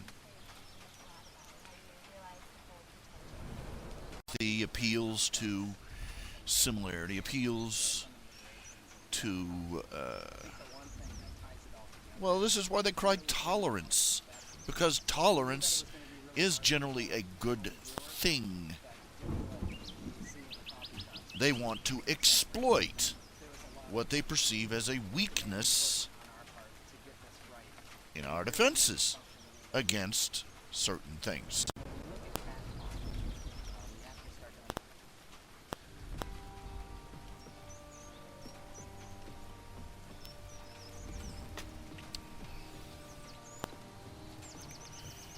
Look, they will use intimidation and threats to get what they want in some places, but they're not going to just use the stick, they're going to use the carrot too. They appeal to people's desire to feel good about themselves. That people want to feel tolerant. They want to feel compassionate.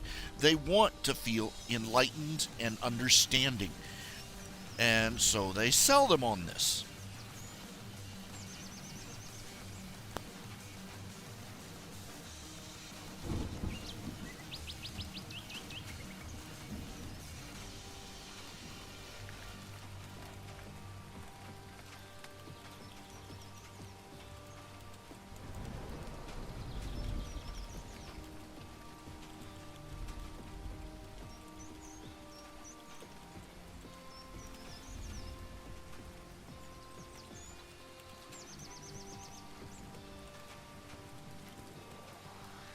And they'll use our baser nature against us too. It's a lot easier to convince people to go along with homosexual activities if they can loosen them up a little bit with little lesbian porn for the boys, a little pretty boy gay porn for the girls.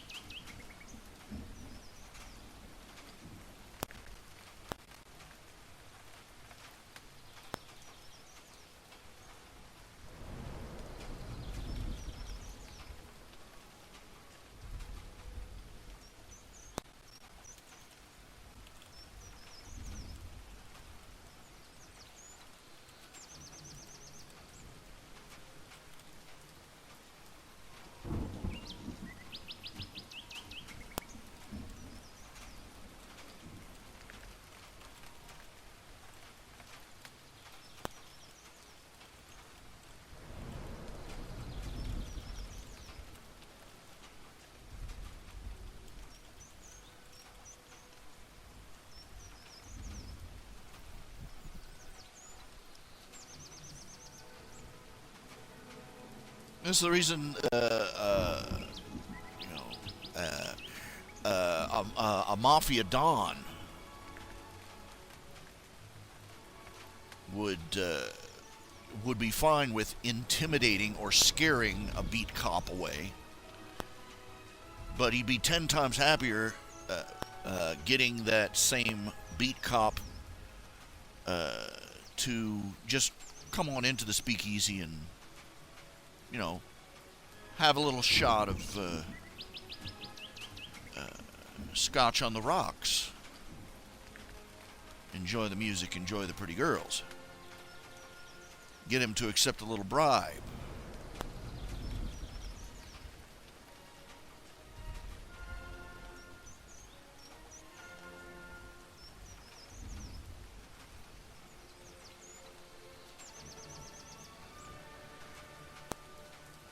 Because intimidation will only go so far, but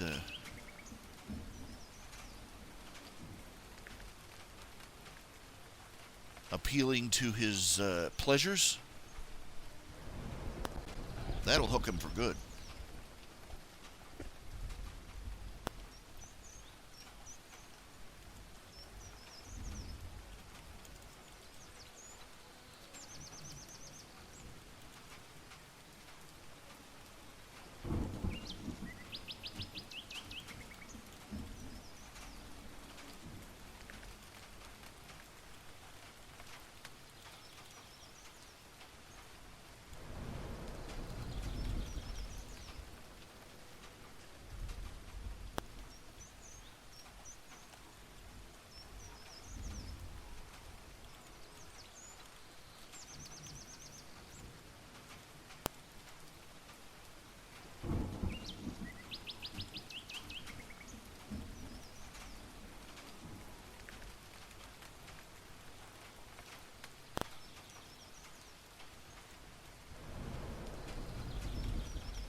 Brad. How you doing?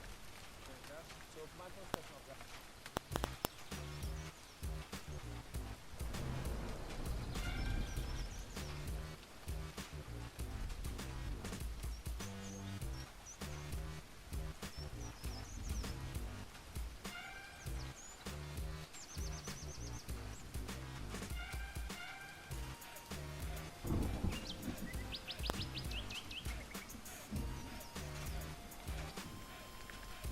It's one of Alinsky's rules for radicals. Turn their virtues against them.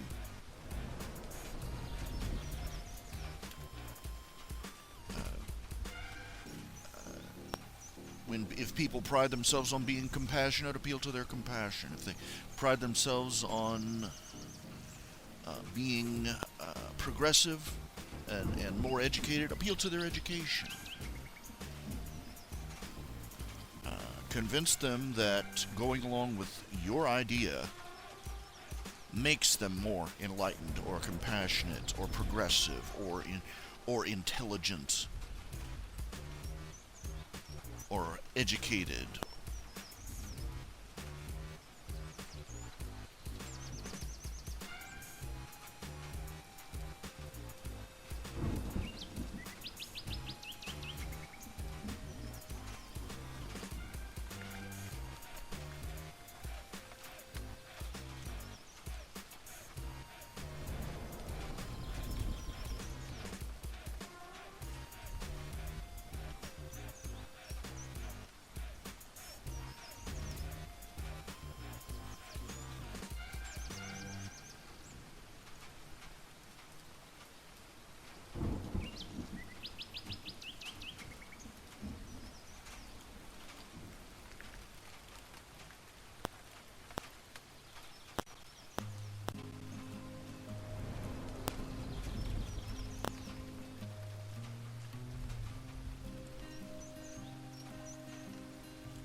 Oh dear.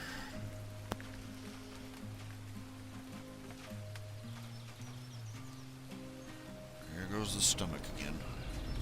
I'm gonna have to run in a second.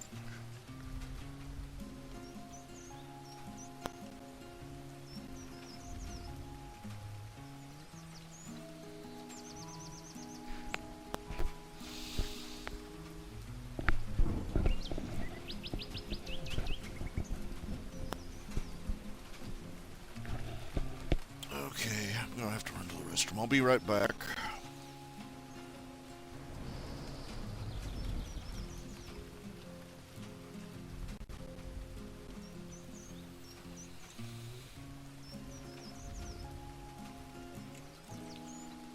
Well, Adrian, you don't have to say it's sarcasm. It's true. Men are biologically hardwired to find, an aroused woman to be,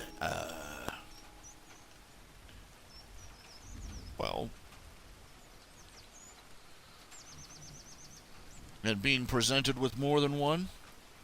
Welcome to Biology 101, And as I way around for girls who are fans of yoi, how do they pronounce it? Y-A-O-I, whatever.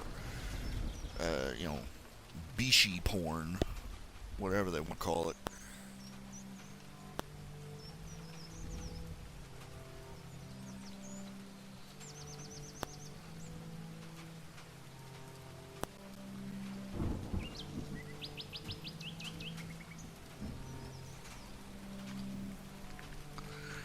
But, yeah.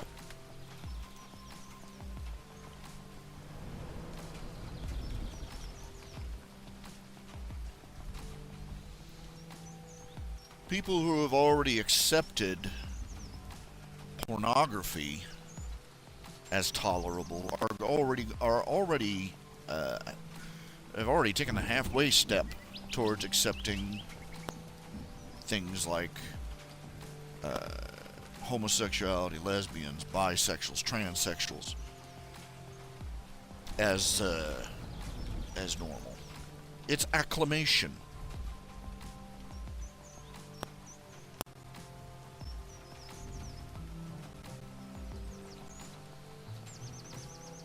That's all it is, acclamation.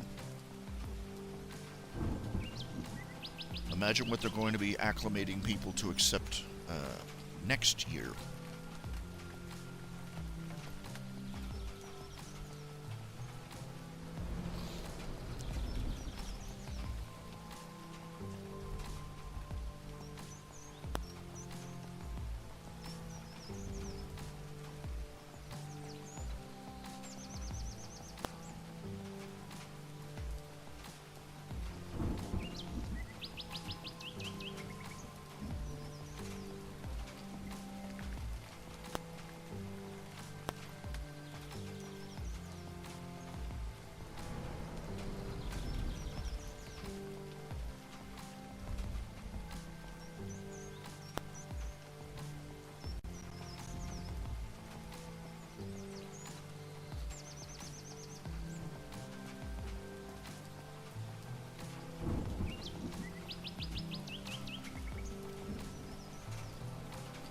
They spent 20, they got into the schools back in the 70s and 80s. They've spent every minute since then. Why are we so surprised? Why are we so surprised? Just about every social ill we are suffering right now, I can trace back to the public schools. Do you realize that? Look, there is no other institution that has control of America's children for more time, just more time total, than the public schools. Even the most, even the biggest couch potato only watches TV for about 4 hours total a day. A child spends 8 hours, 6 to 8 hours. It was 8 hours when I was a kid. I don't know if they've reduced it since then, but 6 to 8 hours in the public schools. And they spend more time than that on homework after they get home, reading from textbooks approved by their union teachers. Okay? The acceptance of evolution in our society. Trace it back to the Scopes Monkey Tribe, which was all about getting evolution taught in schools. The acceptance of the gay movement. Track it back all the way back to the 80s when they pushed to get sex ed in our school. All the way back to the 60s when they pushed sex ed into the public schools, and then in the 80s when they pushed gay sex ed into the schools.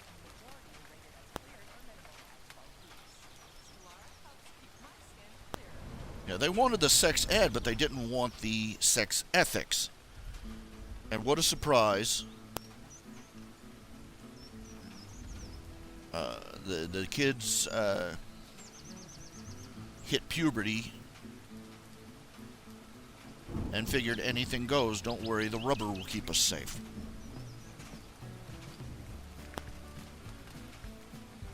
The acceptance of socialism in our society, the acceptance of liberal ideology in our society, the hostility towards Christianity, it's all traceable to the one thing that has had the most time and the most influence on our nation's children.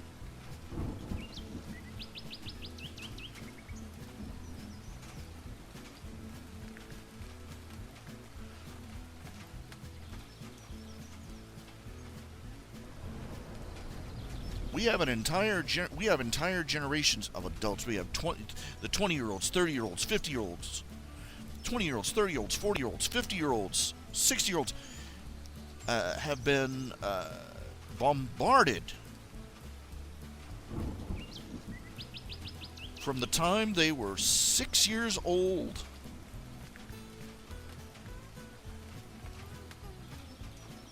with the rhetoric of the progressivist left, disguised as an educational system.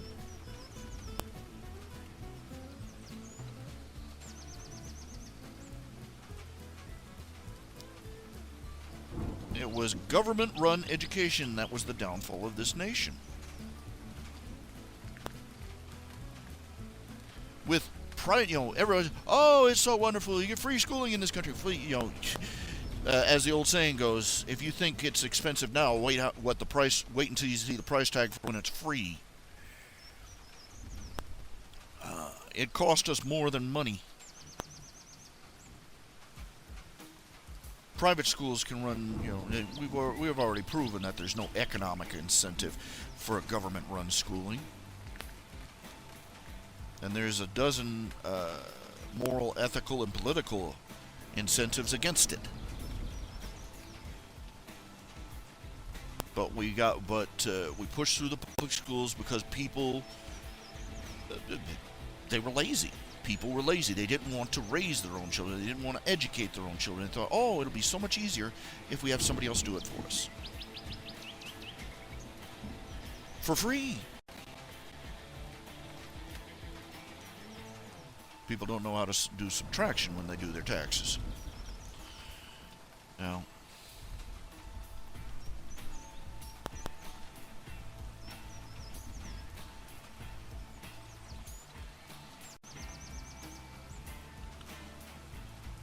the instant they established a public school system, it became it was already, the public school system, the Prussian school system, was already pre-designed to produce chattel. It was designed to produce minimally educated factory workers and foot soldiers for the elite classes to rule. That was the purpose of the Prussian school system, as stated by its designers. The real sad thing is that our nation only adopted half of their system. The Prussian school system was two-tiered. There was the general public school, which was for the peons, who were to be the serfs and factory workers and cannon fodder for Prussia's political agenda.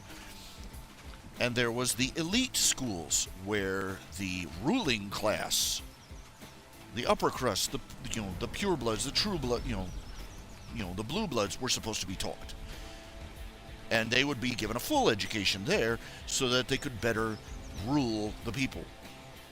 Our country, our educational elitists went over there to Prussia, saw it, fell in love with it, and brought back the low tier and installed it in our country. And they got support for it by going around promising the arrogant elitists already living in our society, don't worry, we won't educate them too much. Literally, seriously.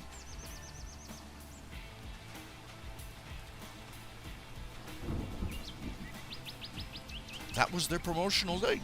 Don't worry, we won't overeducate them. We'll just give them enough. You read up on look it up. Look up Prussian school system, and you'll have nightmares from then on. From its inception, the public school system was designed to destroy a free nation.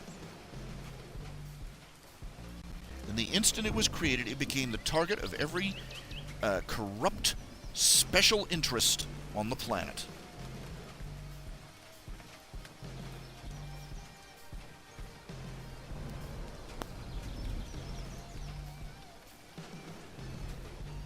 Did you know that initially in the 60s, the sex education program was pushed by people who had ties to the sex industry? Oh, they followed the money. They went, after years after the fact, they followed the money. Surprise, surprise, the people who had been the most outspoken for it turned out to also have ties in the pornography industry. Just for starters. That was why they were pushing sex ed in the schools.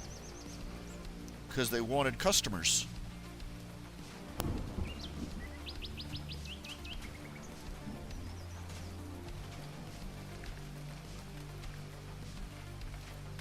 Then the 60s, then the hippies finally cut their hair, took a bath, and decided to become school teachers. So they went to the public schools and became school teachers, and the schools became the target of the socialism and the communism and the Marxism and all the hippy-dippy crap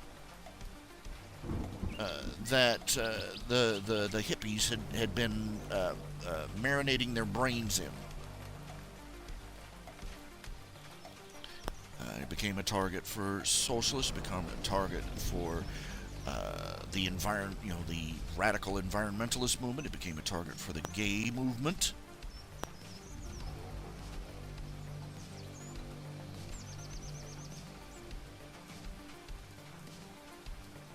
We've got kids who are graduating who know how to have quote unquote safe anal sex, but don't know how to spell their own names or make change for $1.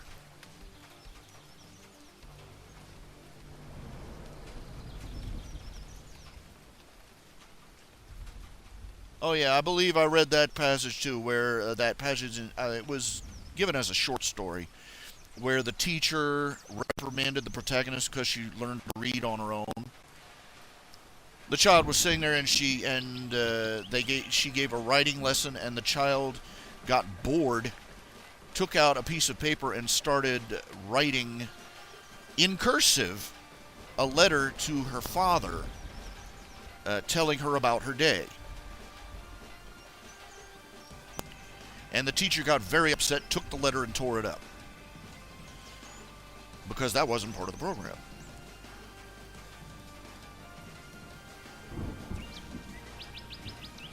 And the teacher did something that she was asking, she was reprimanding another child for not having, I believe, a particular book or ledger, and she was asking the girl a question. It was one of the poor children in the community, and the girl that was talking, explaining, she doesn't want to be embarrassed, teacher. She can't afford it. And the teacher proceeded to smack her hands with a ruler for interrupting. Yeah, I remember that passage, or I remember a short story that was based on that passage. I may be wrong if it was not. But yeah, I remember an episode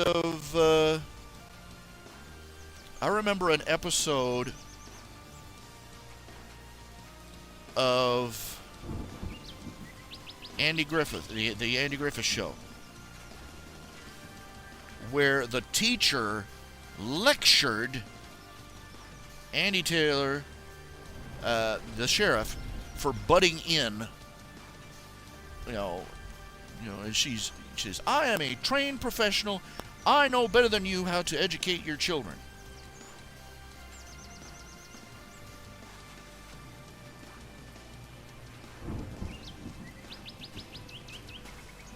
Don't you love that? These school teachers, these public school teachers, they have literally spent decades telling parents, "Butt out. We're the experts."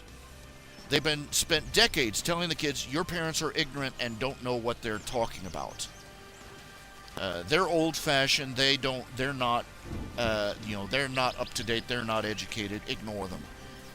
And then, when the kids start failing, the first thing out of these sorry, good-for-nothing union flunkies posing as teachers' mouths is it's the parents' fault. Why aren't the parents getting more involved? Why aren't the parents helping their children do their homework? Why aren't the parents doing this, that, this, and the other?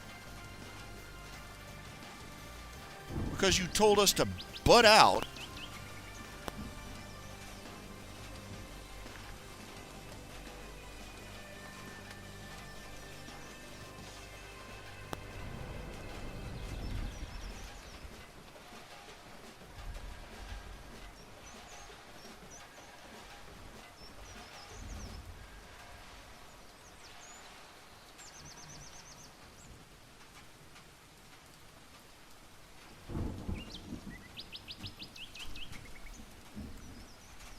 Thus it goes.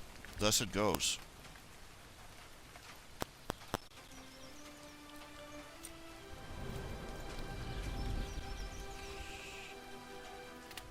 Where do the think about it, where do these hippies learn all this stupidity that they came up with in the 60s?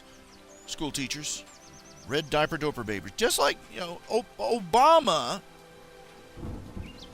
he got into college and surrounded himself with Marxist teachers.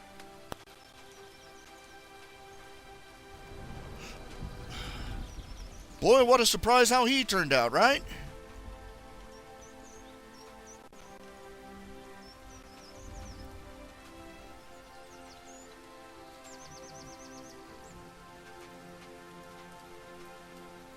What a shocker.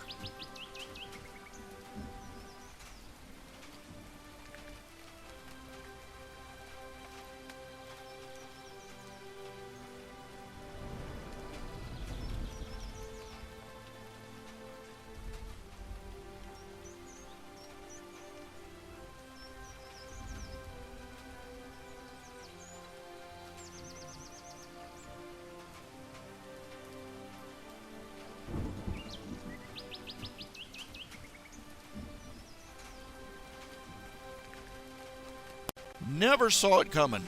Did you?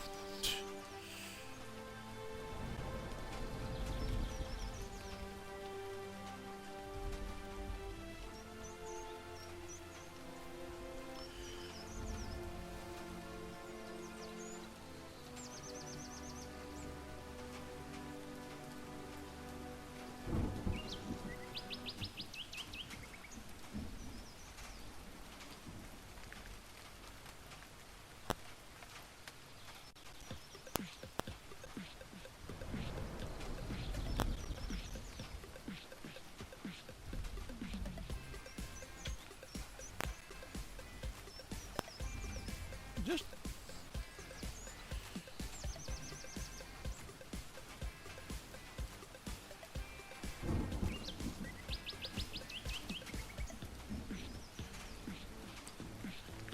we turn our kids over to a system that turns their brains to mush.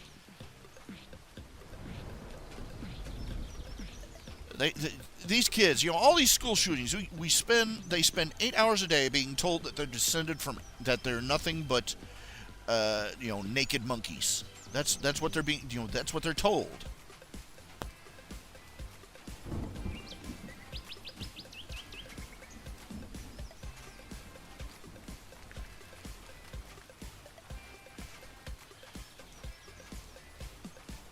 And they spend their science class being told that they're nothing but naked monkeys. They spend their history class being told that the values of their country, that their country is dirty and that America is dirty and evil and its values are all corrupt, and that the Christians murdered all the Jews during the Crusades, and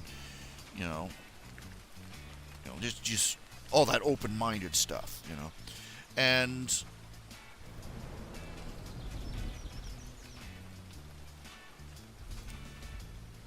when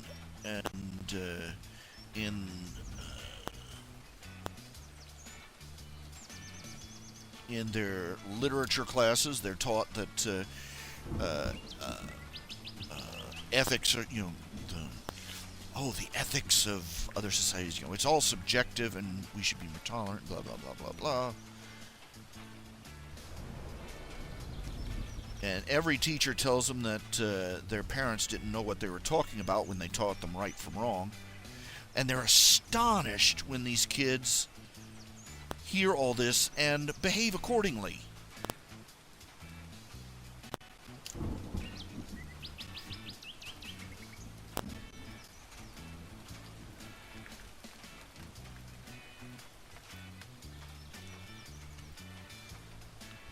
And where do they go? Oh, it must be all those violent video games they're playing.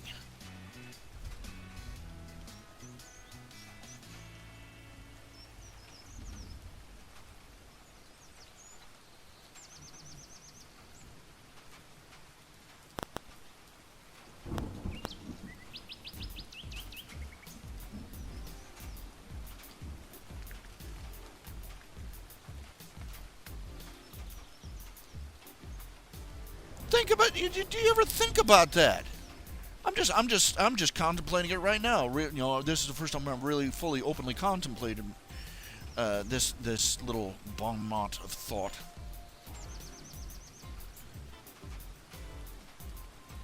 That's honest to God what they do.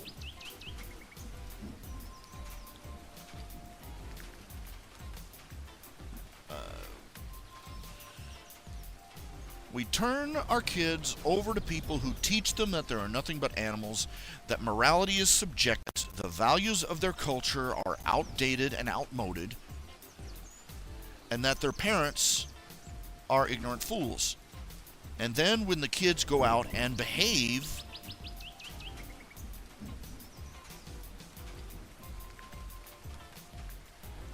like animals, who do we blame it on? We blame it on video games. We blame it on television. We blame it on movies. We blame it on board games like Dungeon. We blame it on Dungeons and Dragons, or we blame it on trench coats or the internet. Who has them for 8 hours a day?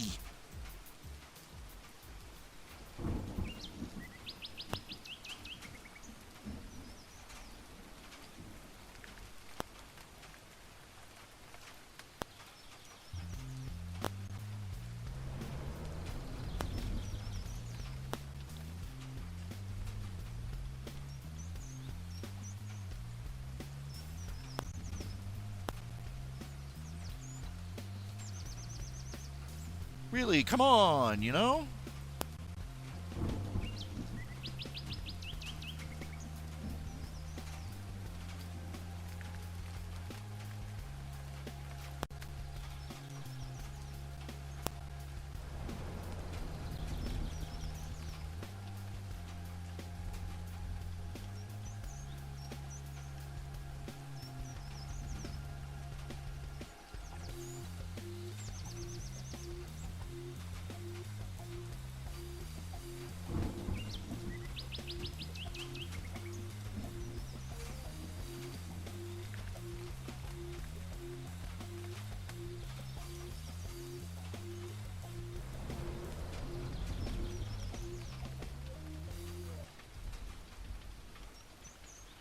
The more I think about it, the more I become uncomfortably aware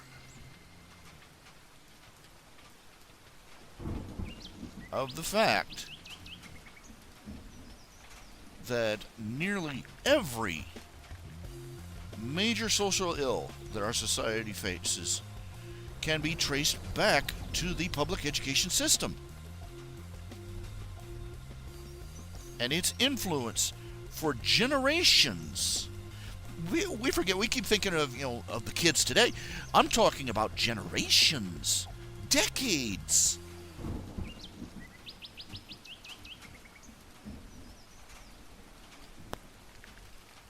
The people who are running our country right now were in public schools in the 60s.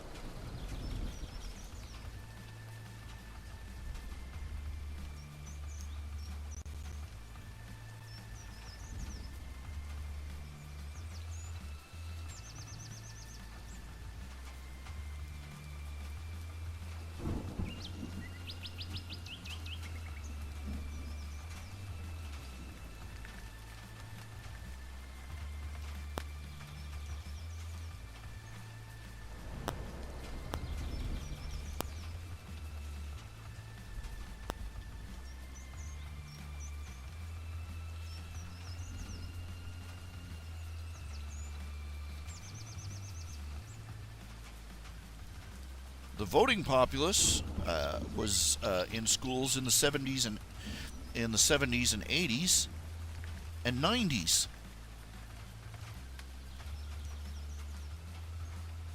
And the ones in high school today were born after September 11th. You know, it adds up.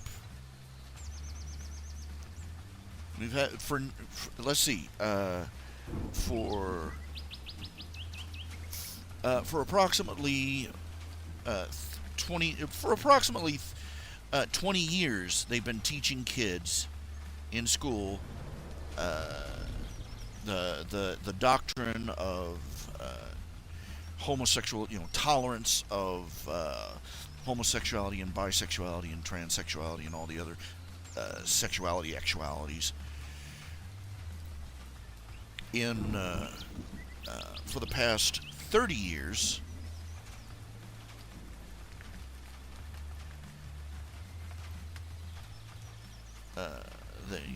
For the past 30 to 40 years, they've been tearing down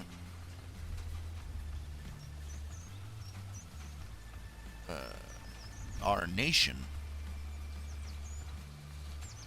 painting America as the great Satan.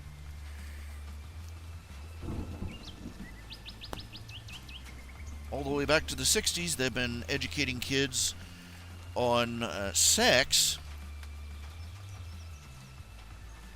and stripping it of any moral references. And for almost 90 years, they've been teaching kids that evolution is proof science, the Bible is a lie, and your parents are fools for believing it. What a shock that our nation is turning out the way it is now.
And the entire time, since the very first day we established government-run schools,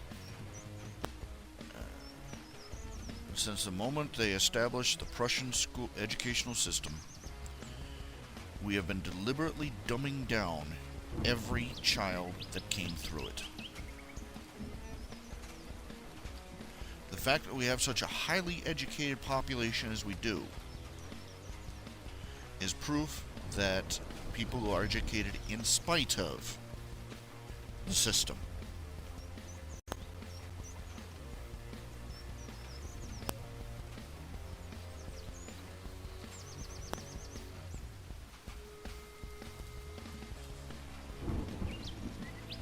I mean, even back in Einstein was Einstein's quote is about people overcoming their education in order to learn things.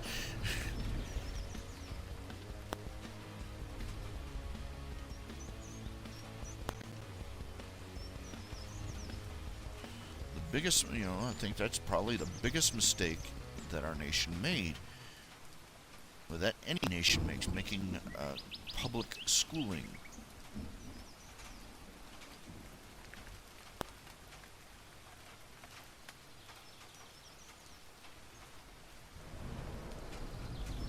It should be privately funded. It should be privately run.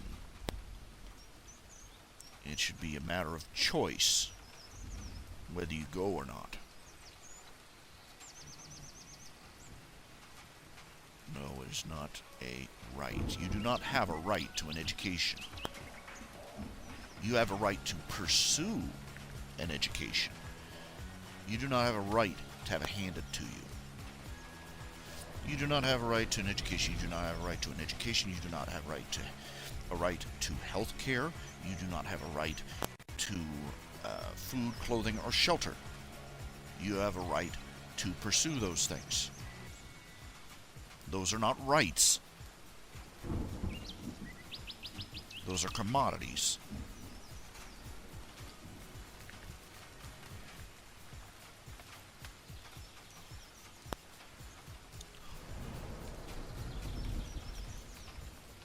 But we've got people that treat them. They insist that the Constitution says they have. The Constitution doesn't say you have any rights. What the Constitution does is say what the government is not allowed to do.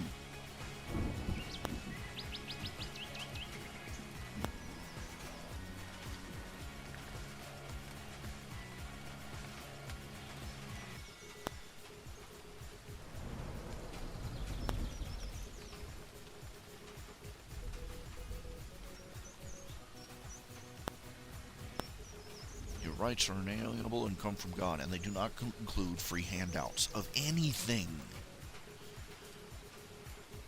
Oh, but what about medicine? Medicine, you need people who need medicine or they'll die. Well, they need food or they'll die. They need, But that doesn't give you the right to walk out into somebody else's house and raid the refrigerator.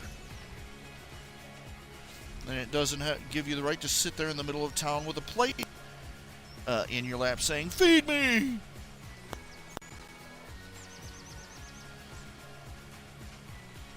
As P.J. O'Rourke put it, these are not rights.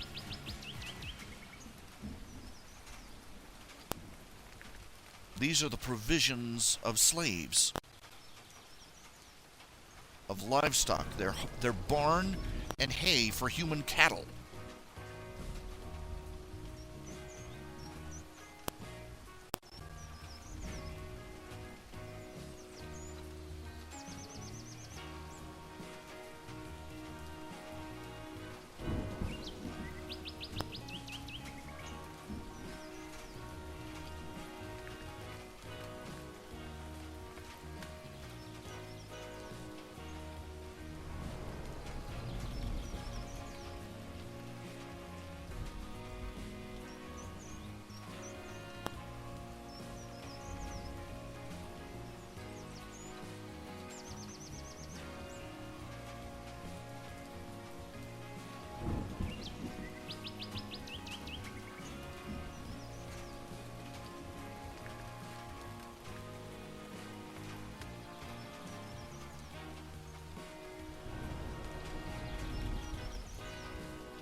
The UN, I wouldn't trust the UN as far as I could spit lying on my stomach.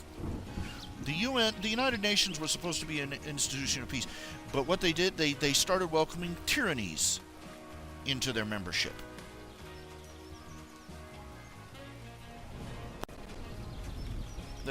They're nothing but an Islamic sock puppet now. They've got Saudi Arabia on the Human Rights Commission. Even as Saudi Arabia prepares to execute women for being, they're planning on executing a teenage girl.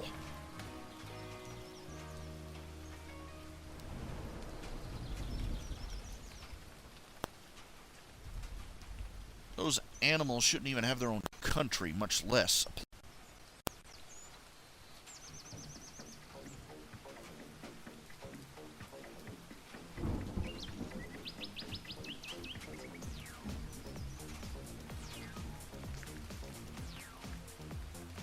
Nations of Christendom are all frickin' morons. Because they cozen up to their worst enemy, and they treat the only ally they have in the Mideast, the nation of Israel, like crap. They'll buy whatever blood libel slander that the Muslims or paranoid lunatics come up with.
Ow.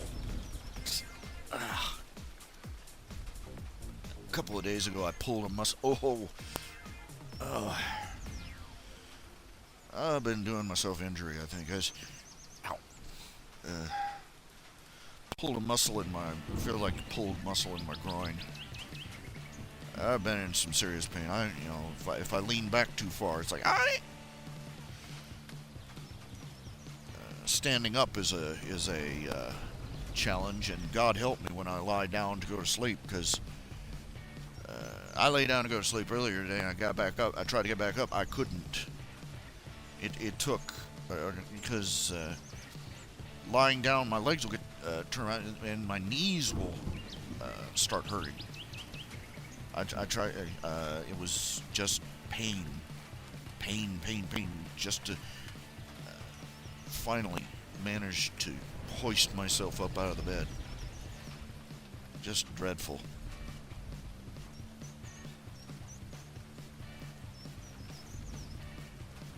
Yeah, I know, Adrian. You're not siding with them. I'm just mentioning the UN is enough to red rag to a bull, you know.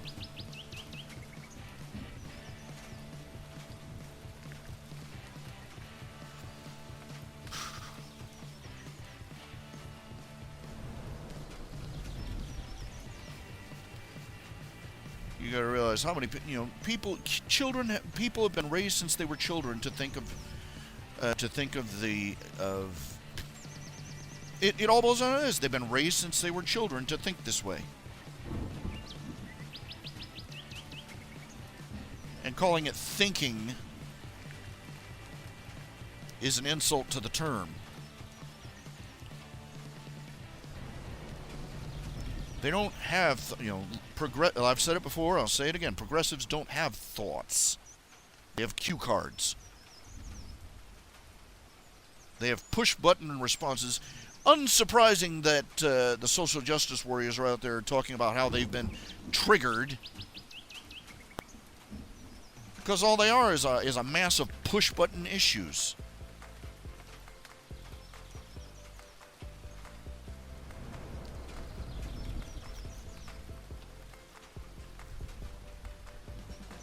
They have all the intellectual processing capacity of a see and say. The cow says, misogyny!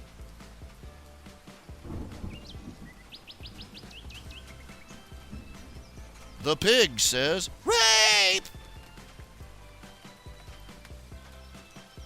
The jackass says, homophobe!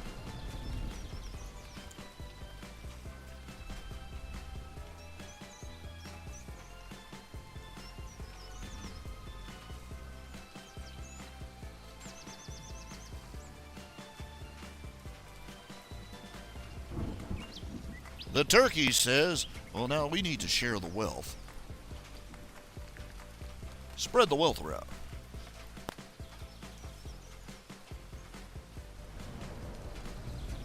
Isn't that right, Michelle?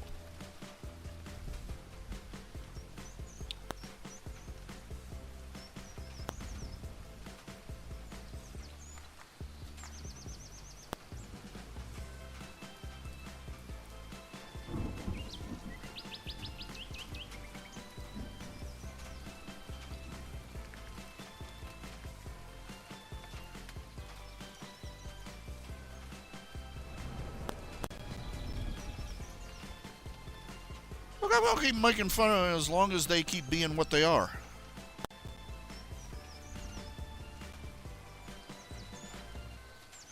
The social justice, the social justice warrior women's starter pack. A bottle of fluorescent pink hair dye, 4 or 5 nose and lip piercings, and 300 extra pounds of fat. Starter kit. Yeah.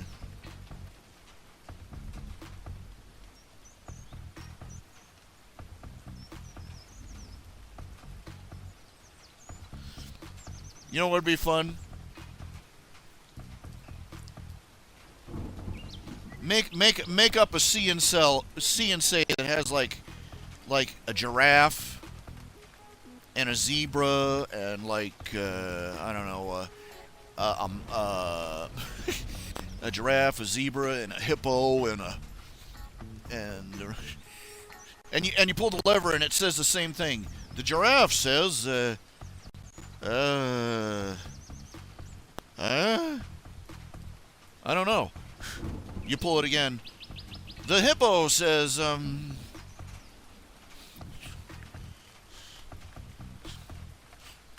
pull the lever again. The fish says,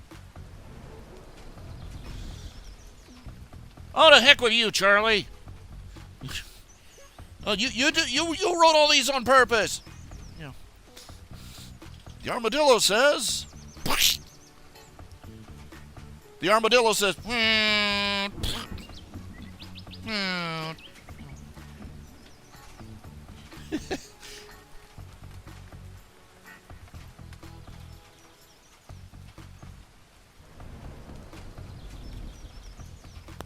they're not being taught. This is what they were talking about, rote memorization. Remember when everybody talked about rote memorization as being bad education? Rote memorization is useful for remembering a list of facts, but for learning, for education, for actually learning a subject, not so hot. This is why I've said, we need to bring back the 4 R's: reading, writing, arithmetic, and reasoning.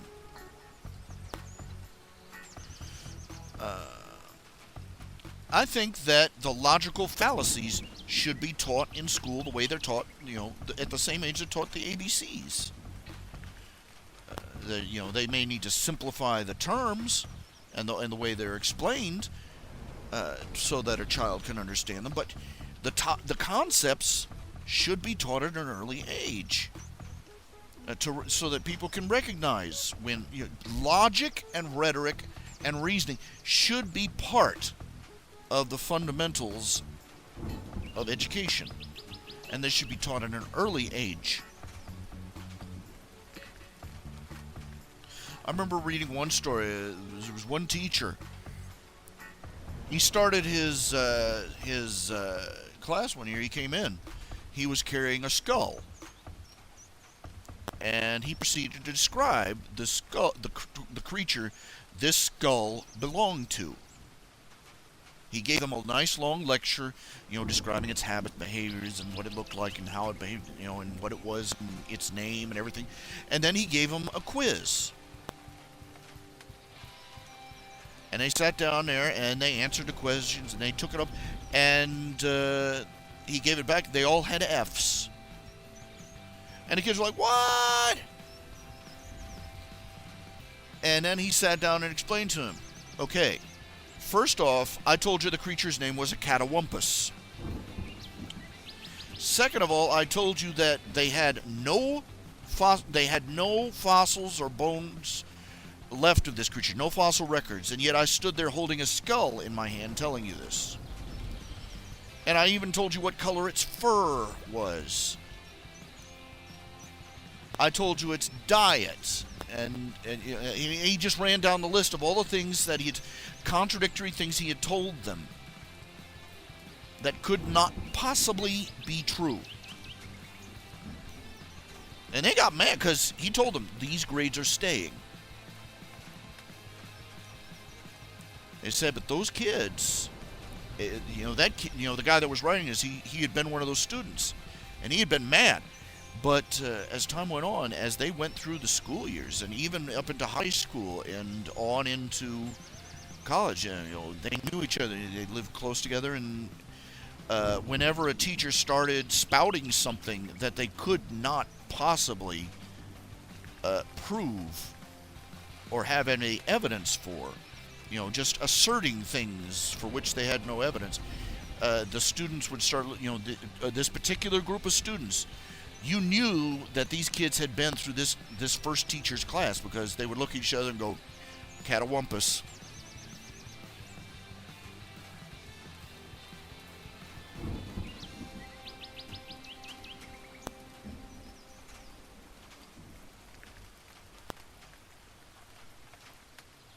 Yeah, I know the Mountain Animal Nature Trail. I've heard that song too. I remember hearing one live recording of it, and they'd get to that part where it's a sing-along song, and they would say, and they would say the animals, and people would keep making the animal noises in the audience. And the guy finally stopped and says, "Shut up!" and finally the guy paused. At one point the guy paused and said, "Please realize the point of this song is that the animals are no longer alive." and they couldn't get it. The people in the audience didn't get it, no matter how many times he repeated that. It's like, oh, why do we try? Why do we try?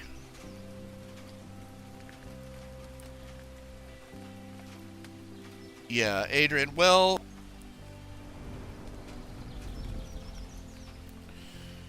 these things, the trivia and the quadrivia, those are nice. But the first, grammar, logic, rhetoric, and I would add, grammar, logic, rhetoric, math. I put geometry under math. So, reading, writing, arithmetic, and reasoning.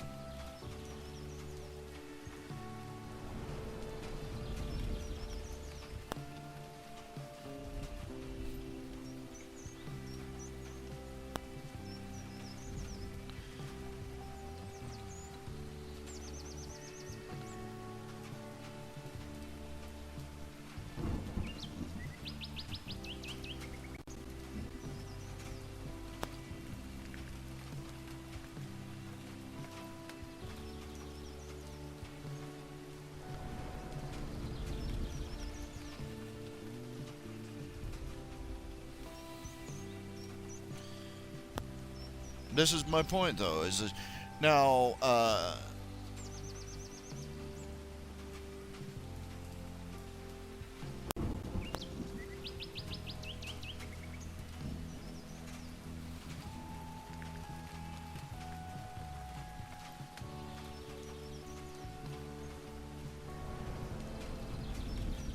reading and writing. Well,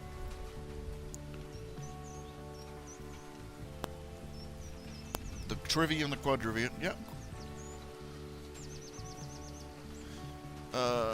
I would say music, yeah, but I don't know about astronomy personally. That would be fall more under general sciences. And considering how these people teach and the politicizing of science, they would be better off waiting and studying science of their own accord, whatever field they chose.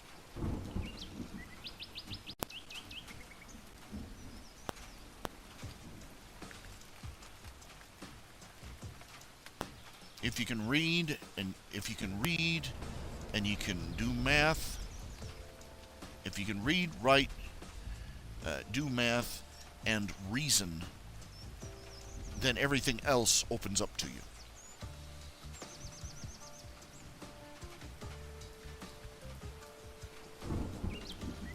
Reading, writing, arithmetic, and reasoning. I mean, they should be taught the principles of logic, rhetoric.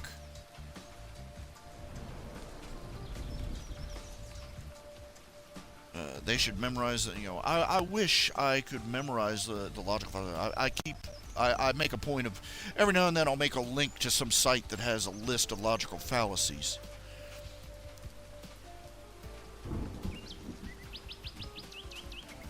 Oh, there's way more than, I'm pretty. It's a pretty impressive list, but of rhetorical logical fallacies. But I think some of them are just nuances of one another. But anyway.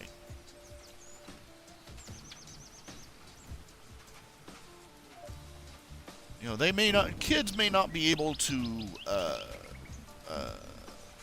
exercise logic well, but if they can at least learn the rules, when they get older, they will make more sense. You can't come to a new understanding of something you never learned.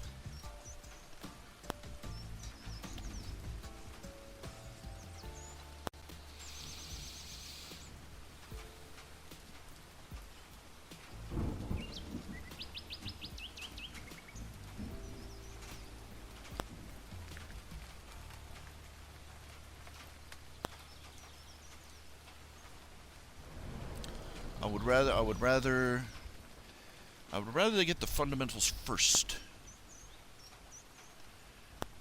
Then they can move into things like astronomy, biology, physics, or into civics. Should be a required course as well, and not social studies. Social studies is civics' mentally challenged little sister. All right? Civics, I mean, understanding how your government works, how your local government works, how your state, local, federal. Social studies is it's a glommed together mess of history, civics, and sociopolitics.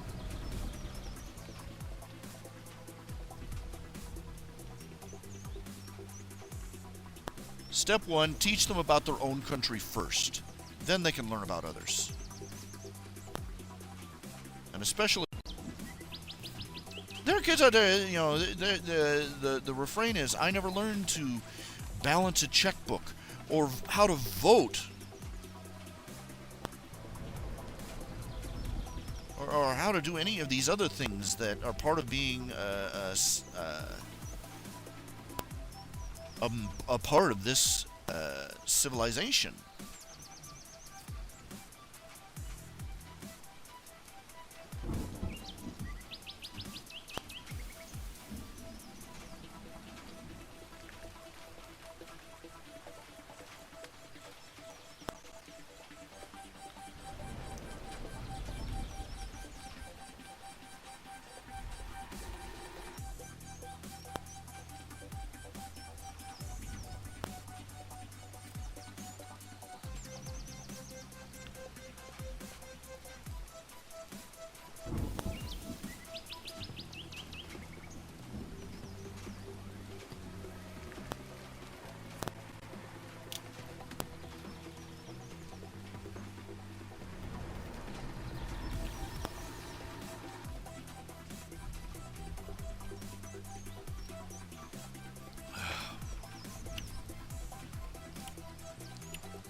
Reading, writing, arithmetic, and reasoning. I throw in a fifth R, religion, Christianity. I think that Christian school is your best option. But if you're going to have to settle for a secular school, reading, writing, arithmetic, and rhetoric, or reasoning, rather. I wouldn't trust a government employee to teach any of that crap.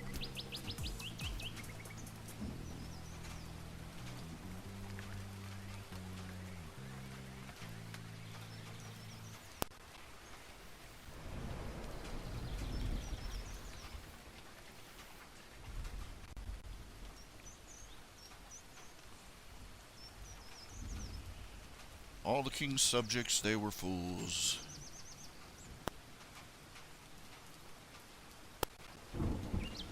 Because the king had made a rule that all that they could learn in school was how to make a peanut butter sandwich.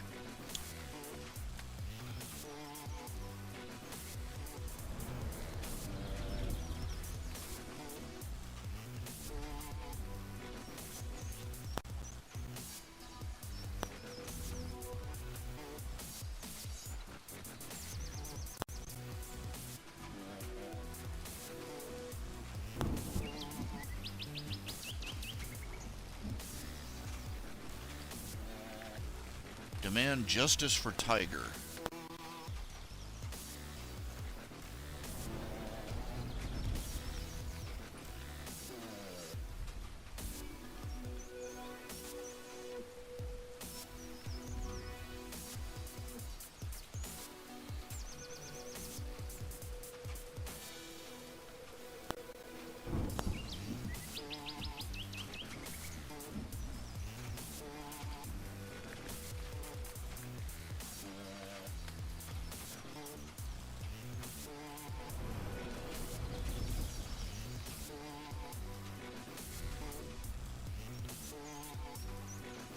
Oh, well, somebody just favorited a couple of my stories on fanfiction.net.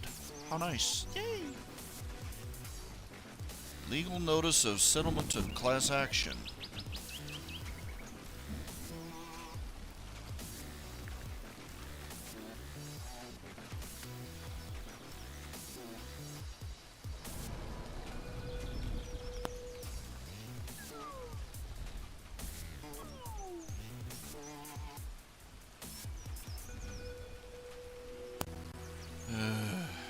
Vultures.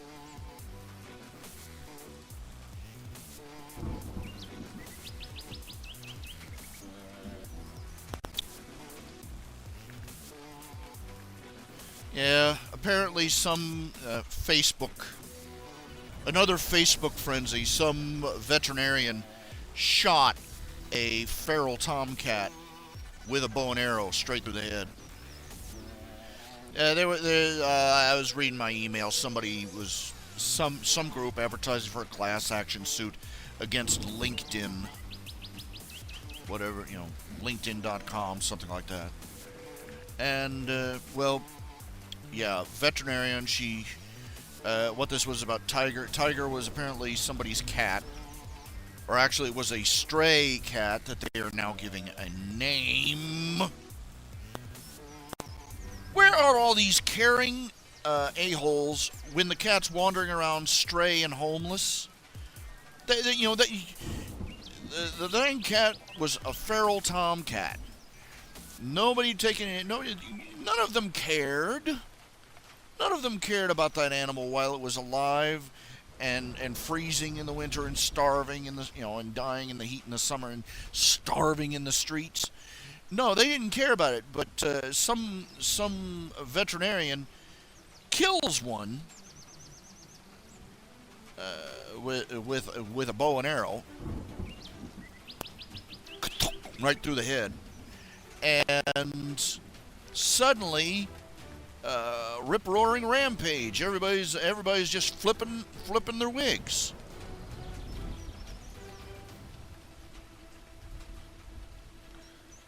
Anybody that's dealt with animals can tell you that feral tomcats are vicious animals. They can be. I mean, seriously vicious. So she might have been justified in shooting that furry SOB. I hate to point out that until I know more, I'm just going to assume that these people are overreacting, which they are. Nice of them to give him a name after he's dead. But the hypocrisy of these people talking about how cruel, how barbaric. You a-hole, you didn't even know this cat existed. You would have watched it dig through the garden. You would have let it run wild in your neighborhood. You wouldn't have ever given it a home. You would have left it to die out in the streets. And you're going to get mad at a woman who killed it off.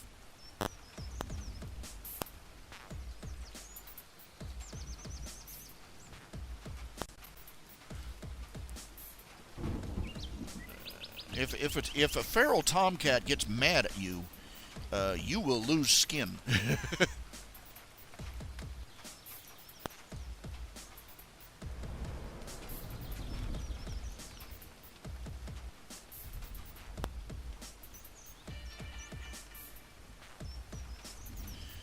Now, I'm not going to say that what she was doing was right, but I mean, just it could be anything from just petty sadism to her killing off a cat that had nearly killed her own.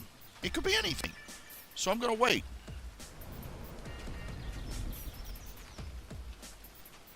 My mom's cat was a stray that we adopted.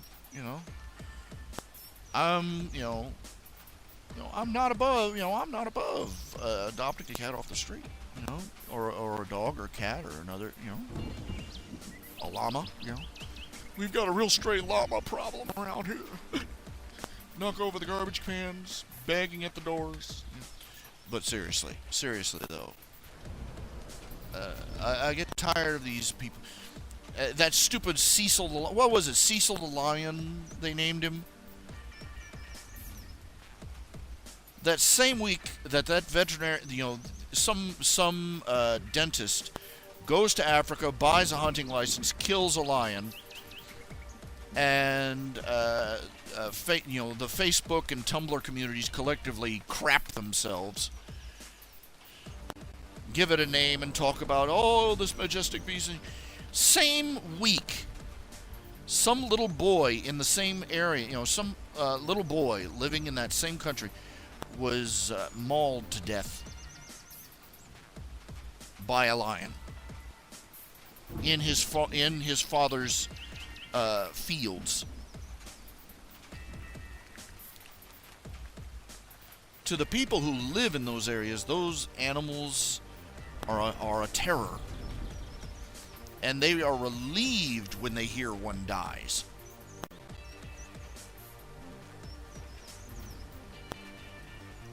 Everybody, that poor lion, that poor stray old mangy lion that was, that dentist kid, poor boo, justice for Cecil. They wouldn't have given two shits if they'd heard about that poor little African boy who had been killed by a lion. That same, in that exact same week.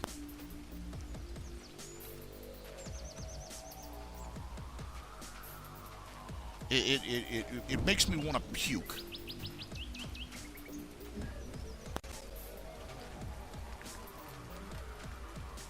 It makes me want to puke. That these people are, look, it makes me want to puke. The unhatched egg of a buzzard has more legal protections in our society than an unborn human baby.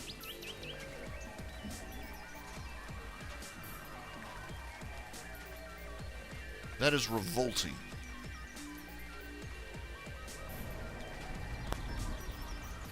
There are fish that have more protection under the law.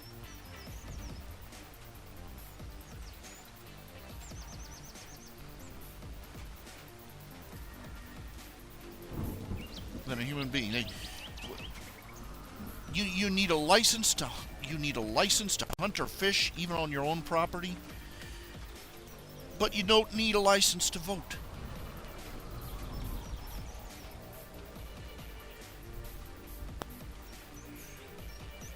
That's crazy. That's all sorts of crazy.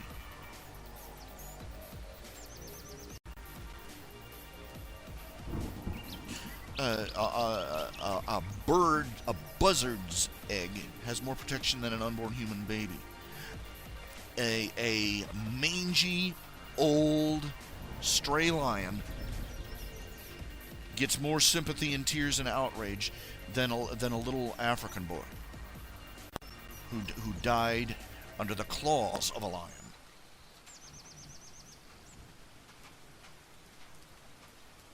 That's sick.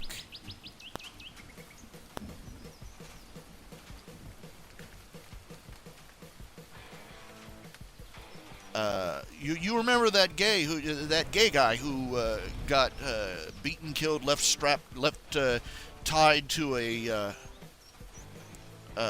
fence post? He became this was like 10, 15 years ago. He became a martyr for the gay cause. I forget what his name was even, but they had tributes and commercials and promotionals, and this is light a candle in his memory. You know what it turned out? That he was a fag trolling for sex in fag bars. He was going from bar to bar looking for somebody to help him bite the pillow that night. He got in a car with 2 total strangers. Correction, 3 total strangers, and got killed. If a straight woman did something that damn stupid, she wouldn't have even made the front page. She wouldn't have even in her hometown.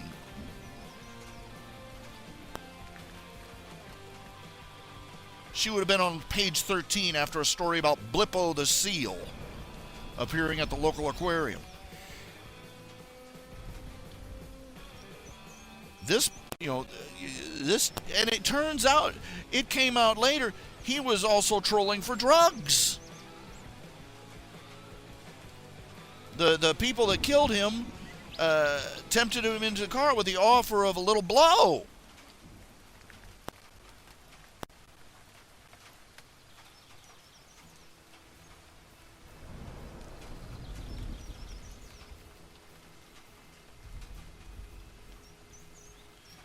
If this had happened to a straight woman, it wouldn't have even made the front page. If it had happened to a straight man, it would have made the comedy routines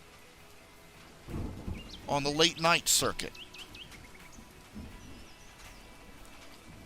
Dum Dum gets in a car with 3 strange women. Yeah.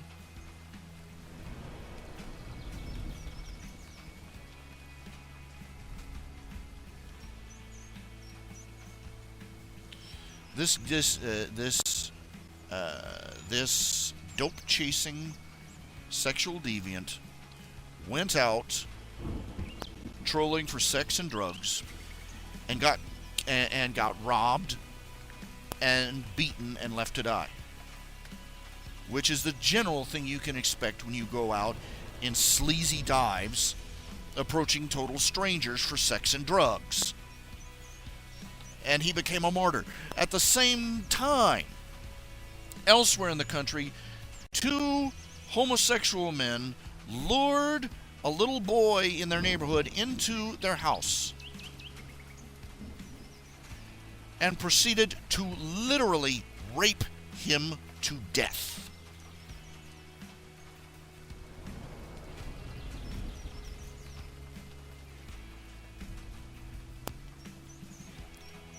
And nobody in the national media had a thing to say about it.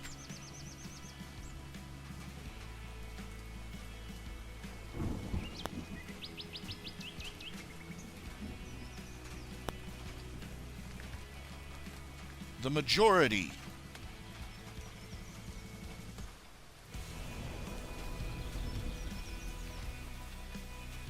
No, I take that back. Not the majority. I would have to look up the actual numbers. But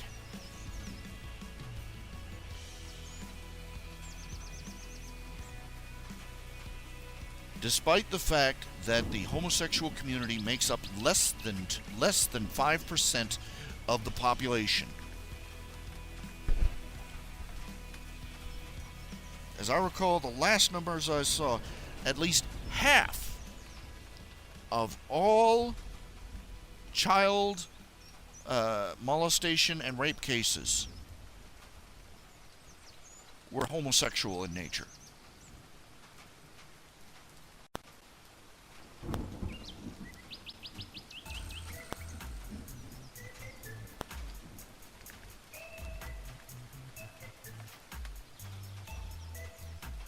Significant doesn't cover it. It was more like half. It's grossly disproportionate, no matter how it's phrased. Despite making up 2% of the population, I mean,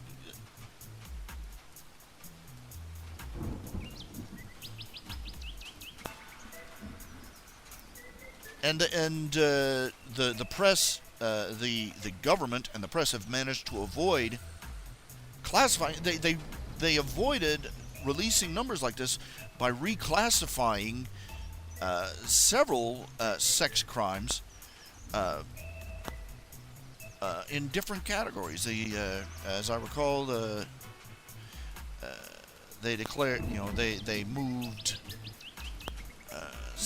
they reclassified any incidences with kids over the age of 13 into another category, from rape to indecent sexual encounter or something along those lines. Nobody wants to mention that. We live in a society where a gay junkie gets killed and he's a martyr, but an innocent little boy gets killed by homosexuals, and he's vanished down the memory hole.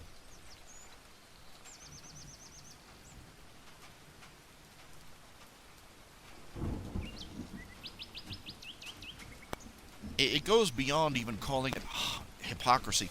It's like cognitive dissonance.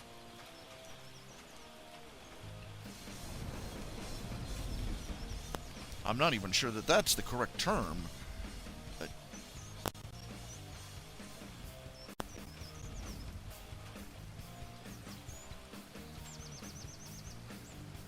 It is frightening, the level of delusion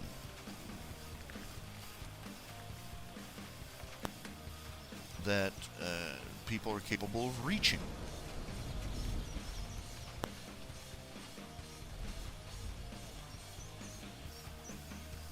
a minor example of what I'm talking about is they can look right at something and not see it because they don't, because it doesn't match their preconceptions. A minor example, I did this, I told you about this. One of the, you go looking through my website, Camp Calamine, the comic strip, Camp Calamine. About the middle, there is a strip where one of the campers is drawing a picture of a alligator, and one of the counselors says, "Oh, you need a green crayon for that." And Charles is standing there. Charles, the protagonist of the strip, is standing there. He says, "No, you need a gray one. A dark gray one, in fact." He says, "What are you talking about?" He says, "Alligator's green." He says, "Here, look at this picture. What is this?" "Well, it's an alligator." "What color is it?" "Well, it's green." And then he picks up a color wheel, holds up a slip of gray paper and says, "What color is this?" "Oh, well, that's gray." And then he holds it up to the, I used an actual photograph of an alligator in this comic strip, just to illustrate the point, and put it up next to the gray strip. What color is the alligator now? Most people don't realize alligators are not green. They're usually a sort of charcoal gray. But we have a stereotype in our society of all lizards being green, and all reptiles being green, and especially all crocodiles and alligators. And people, it's so pervasive and so persuasive, and it's so ingrained that people can look right at an alligator right in front of them, and they will see green.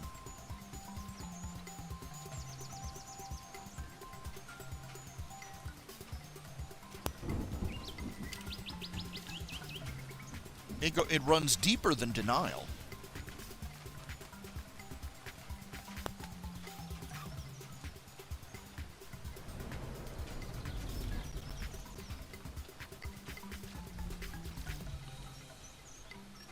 It's depressing to realize how truth eludes us.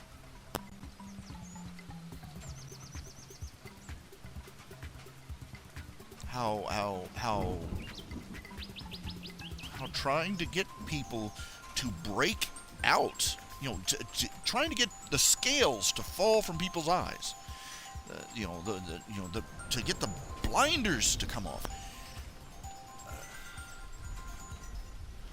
It's a horrendous fight. You can say a sentence to them, and they will hear what they want to hear you say. It's terrifying. It's depressing. It's tragic beyond measure. I mean, they've got we have got footage on TV. We've got footage on the internet of ISIS and Al Qaeda and all these other Islamic organizations. We have photographs and video footage of Islamic terrorists, Muslims, killing people, stoning them to death, beheading them, having their kids carry the severed heads around for the camera. And it's like getting the concept through to some people that Islam is evil. You might as well be trying to penetrate the side of a battleship with a rubber ball. No, here's the truth. Boink.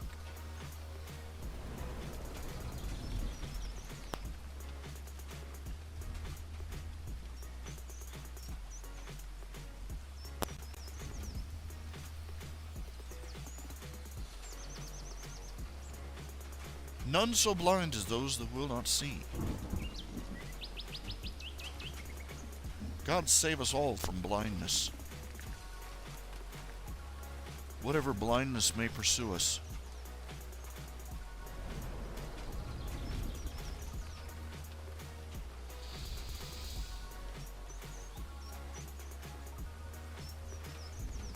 What is it? What is it that makes one person resistant to such blandishments? What makes another person you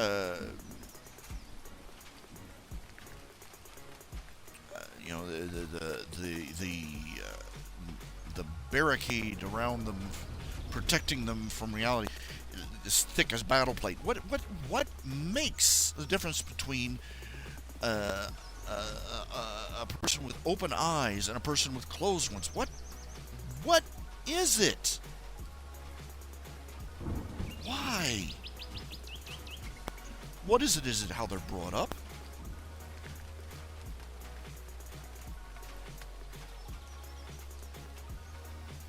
Is it divine providence? What is it? I will say this, as a Christian, I believe that Christians see the world more clearly than any lost person ever will.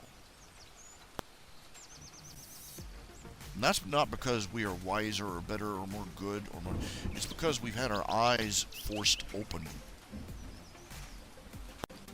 And we have come to accept certain truths about life and reality that make everything else fall into place. Christians are capable of just, this sort of blindness about issues.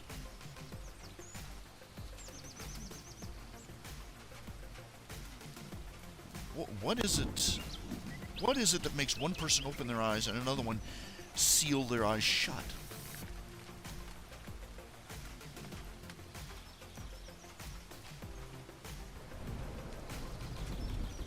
Wish I knew.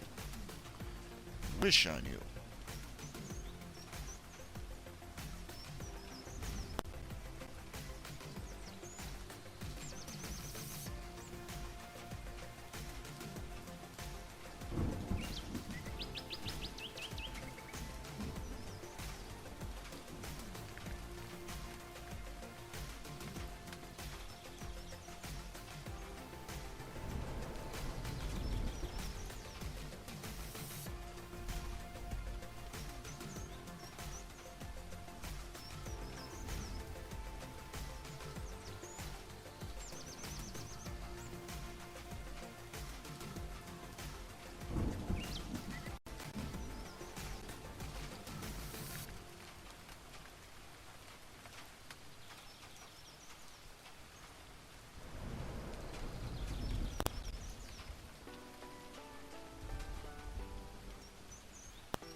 In case you're wondering, in this, let me pull this page back. Let me show it.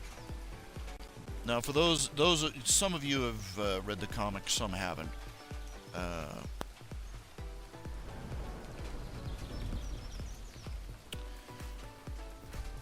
This is Quentin. This down here is also Quentin. That's one of the low-profile emergency evac suits that Quinn was wearing back when he was dealing with the symbiont in Quinn Space Ranger. The reason, if you're wondering where Quentin suddenly got this low-profile armor from, he was wearing it under the rookie armor that Quinn gave him.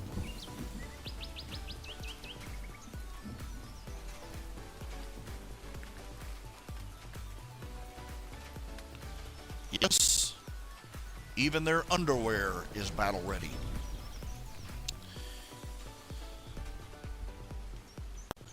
That's why it's called Last Ditch. It passes as a casual suit,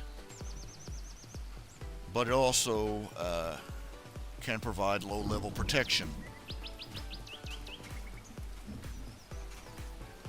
in case the Ranger suddenly finds himself sucking vacuum.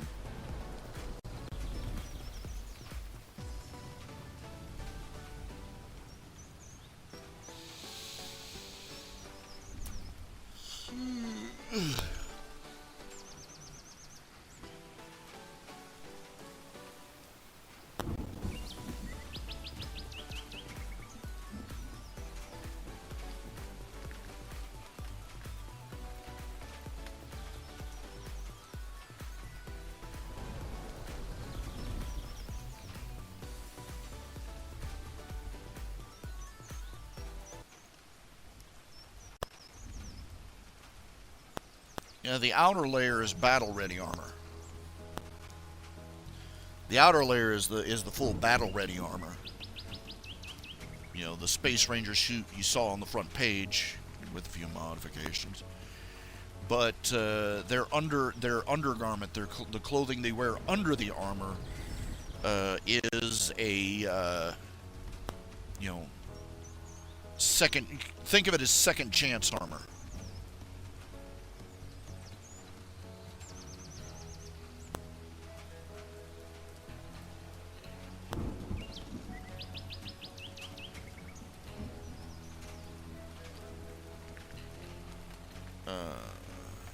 I missed the reference, probably.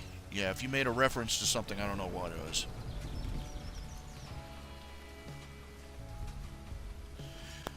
You know, really, on a side note, random thought. Everybody complains, everybody does the same old joke about chainmail bikinis. You know, female armor being impractical.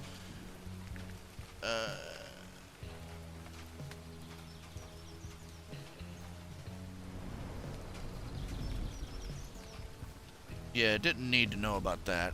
I don't like Kids Next Door. I don't like the premise.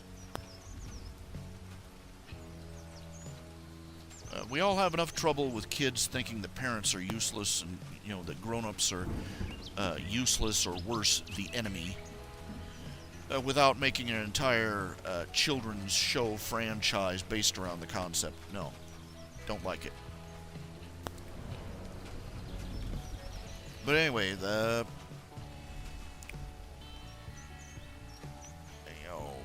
babes in battle armor. I mean, come on, okay?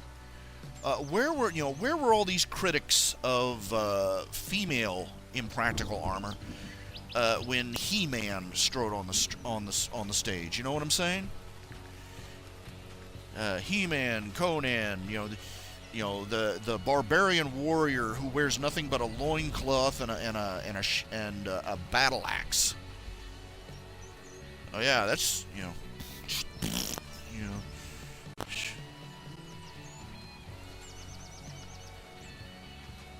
Or John Carter of Mars.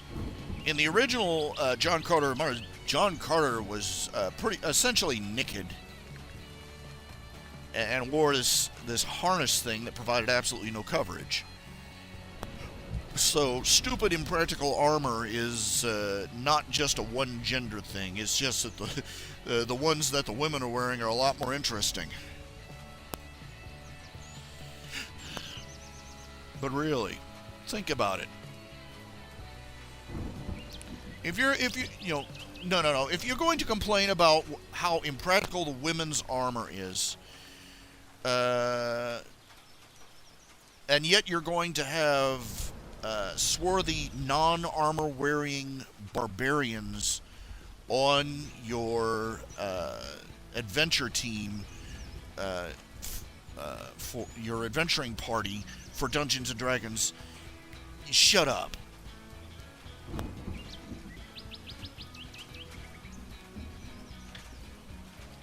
Look, the whole everybody on a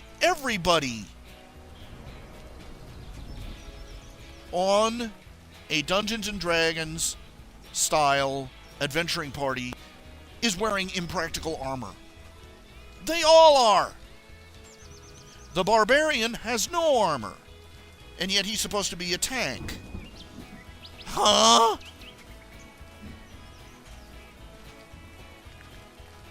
The wizard can't wear armor even though he's going to be the #1 target.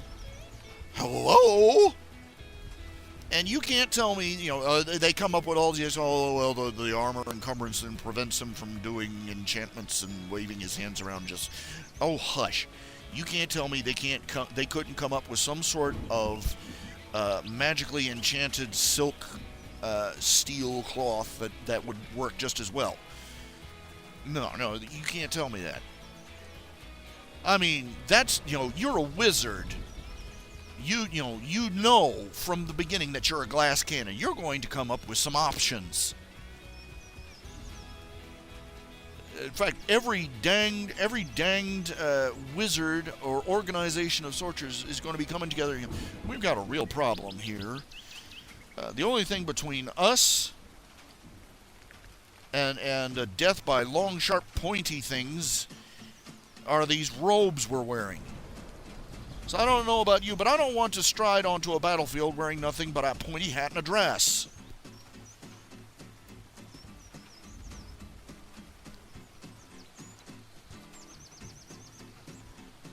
So what do you say we spend a little bit of that wizardly research time and come up with some armor that we can wear?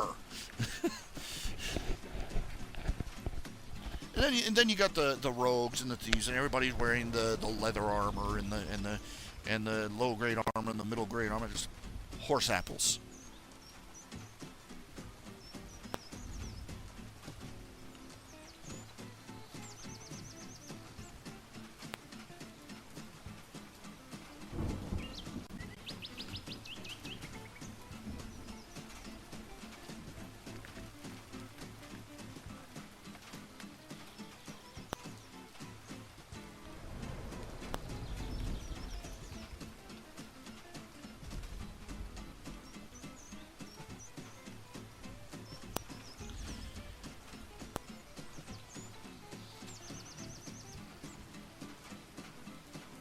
Why are women all upset about they none of them are mentioning the barbarian armor?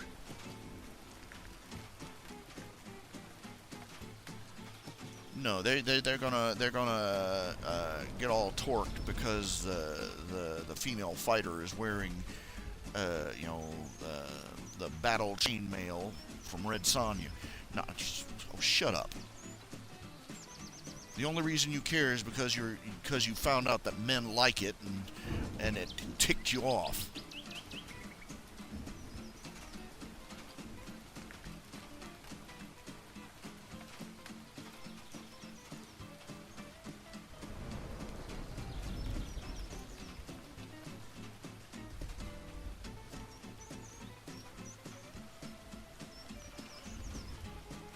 The reason that only knights wore armor wasn't because the reason the knights wore armor, and they were the only ones who were wearing armor, wasn't because they were the tank. It wasn't because the rogue in the party or the archers needed to be more mobile. A knight in armor was expected to be able to vault into a saddle from a standing position without touching the stirrups while in full armor.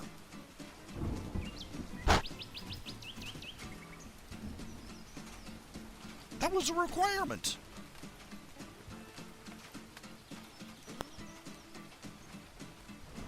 A full suit of armor, even the latest medieval armor. The full plate armor, and the latest model. The most they weighed was about 50 pounds total, and all of that spread out over the knight's entire body. An average American soldier carries more weight than that in his backpack. The reason that knights were the only ones wearing armor is because armor was expensive. If they could crank out breastplates and helmets and greaves and all that other stuff on the cheap, everybody down to the stable boy would be wearing them.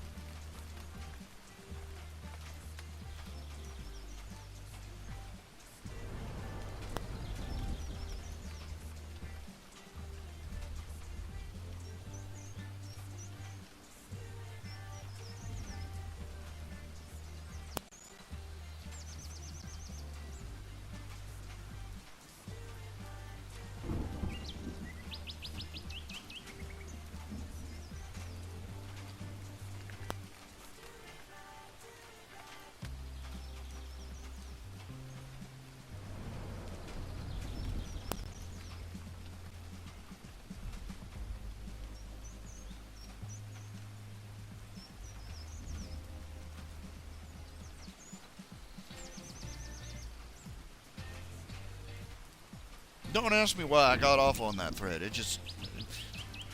I get tired. There are certain issues that keep cropping up. They're trivial, they're stupid, and they distract from much more important or interesting things. Like everybody that talks about fantasy, they start off with women are expected to wear these impractical suits of armor. The impractical sexy armor. And I'm like, okay, this annoys me. Now let's see if I can put my finger on why. Okay, I'm not saying that maybe they'd have a point here. The female characters should wear something a little more a little bit more coverage, and that maybe as a Christian, I should be opposed to women running around dressed skimpily on general principles. But this is neither of those things are the real point. The people who are complaining about are complaining because men like it, and that makes me angry.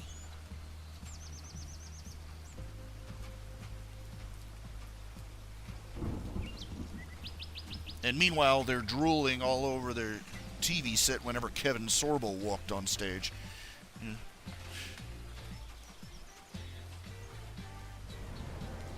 Yeah, women are free. Women are allowed to ogle. Well, what have I said about privilege for women? Anyway, with fantasy, it's always about chicks in chainmail. With sci-fi, you remember when I did an arc on Star Trek. Everybody and their cousin wanted me to do toupee jokes about Captain Kirk. Oh, shut up about the toupee.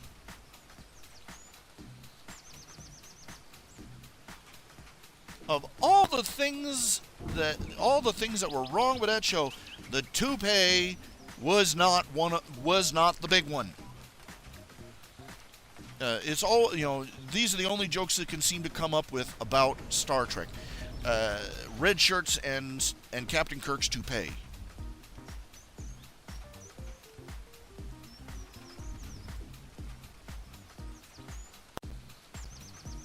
It's old, it's tired, and it's not funny.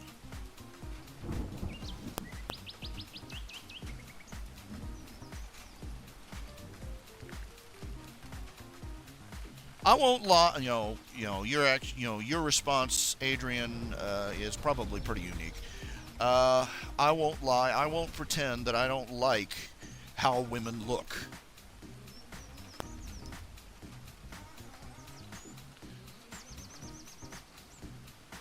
Does this make me a lech or a pervert? No, it probably just makes me male.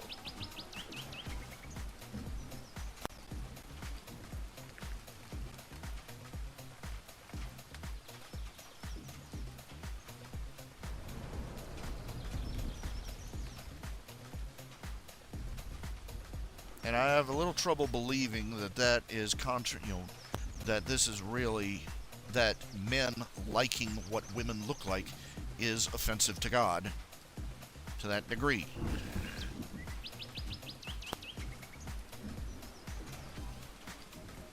It's kind of part of the design.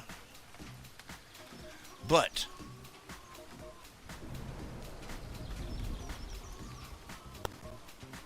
there's a point where you go, come on, seriously?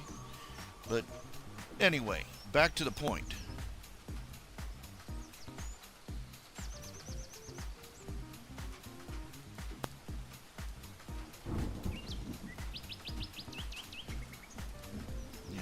I poked fun at the things that were really wrong with the show, and the Star Trek fans just got mad, furious, which only provoked me to, just only inspired me to do it more.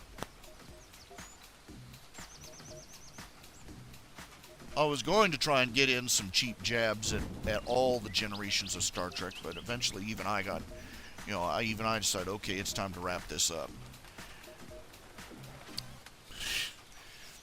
But really,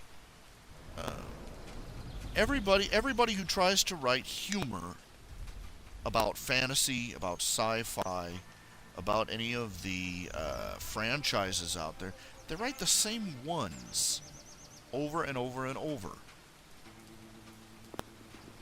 You want to write a Star Trek, Captain Kirk's toupee.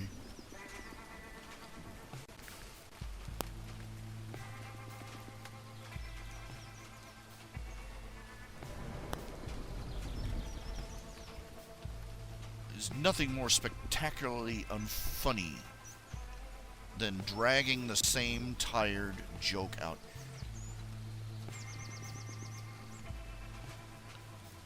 Chicks and chainmail. Captain Kirk's toupee.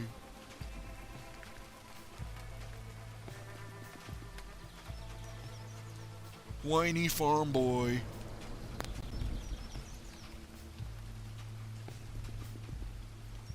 Listen, this is what this is why Pratchett was so successful, because he didn't tread the same tired boards over and over again. When he parodied, his parodies were, from the heart, from the gut, from somebody who loved what he was poking fun at too. An affectionate parody, even at its most wickedly funny.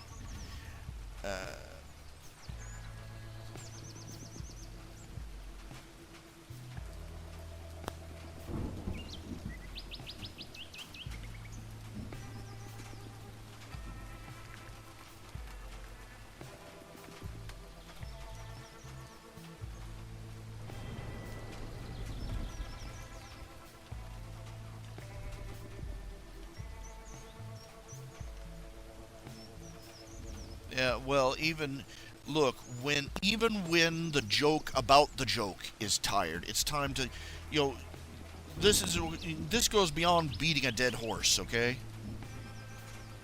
You've beaten the dead horse down to the hoof. You've worn it down to the hooves. There's nothing but a horse-shaped stain on the ground. You've not only beaten the dead horse into oblivion, you've beaten the wagon it was dragged in on, and the horse that dragged the wagon in.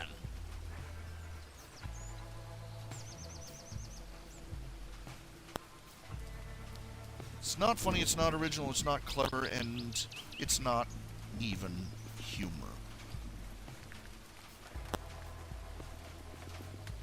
Get original or get out.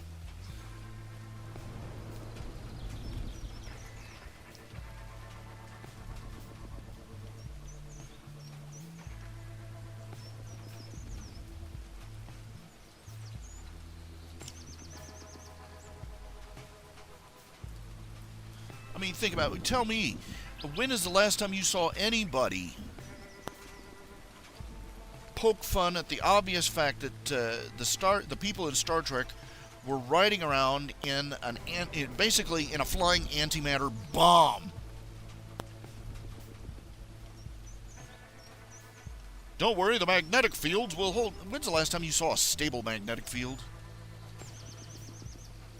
All it would take is one power fluctuation. Boom! And the fact that they used force field, they use force fields for everything except what force fields are meant for.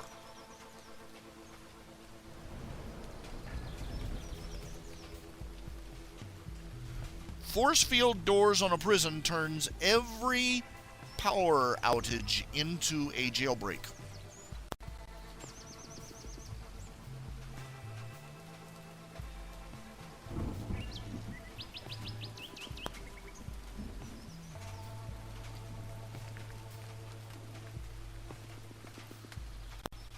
When's the last time you saw anybody really take a good, solid run at the Prime Directive? Or at any of the other, at the Prime Directive, or their force field dependent technology, or the fact that surprise, they have all these force fields, and yet none of their security officers carry personal force fields. What the hell? I'm sorry, you're beaming my ass down to that planet. I'm going to have a helmet on.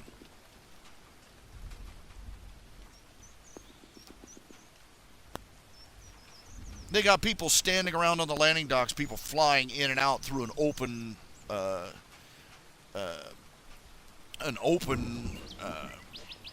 door out into the vacuum of space.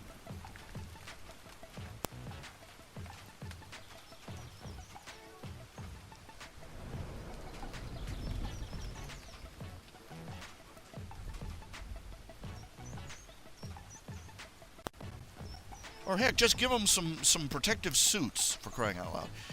You know, look, the reason they did the things the way they did on the old Star Trek show is because they were running on the cheap. Everything was cheap. The sliding doors, they had to have... they had stagehands on the other side that were sliding them open and closed.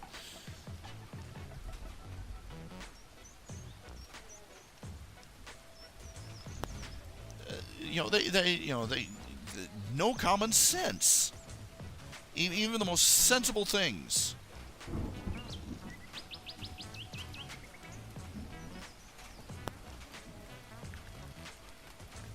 And the fact the spaceship was shaped like it was.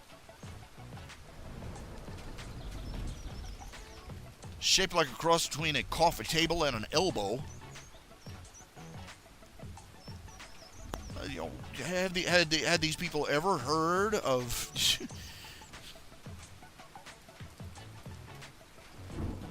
things like symmetry, center of balance, structural stress?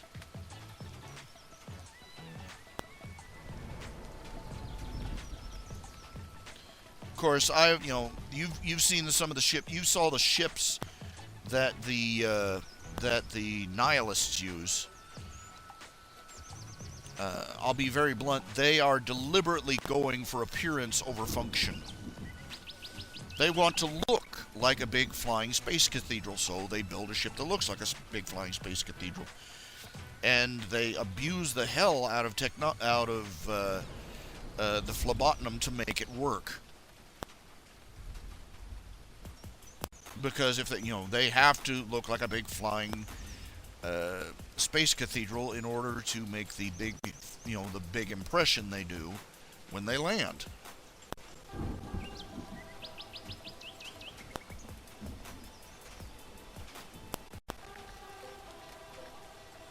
Yes, in space you can build in any shape, but you can't fly in any shape. Even in 0G, there are things called inertia and structural stress.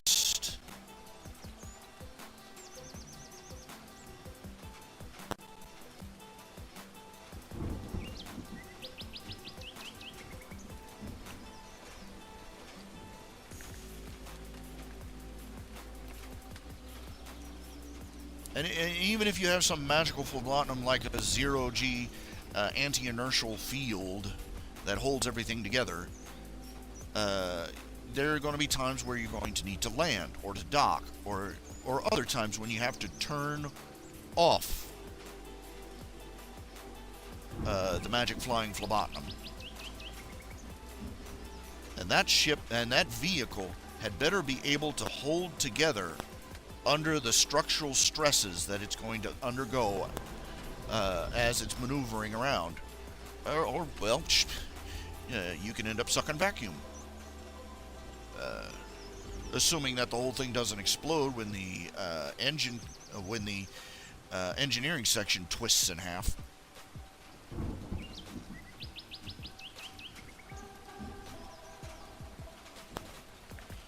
It's not really built, those big cathedrals.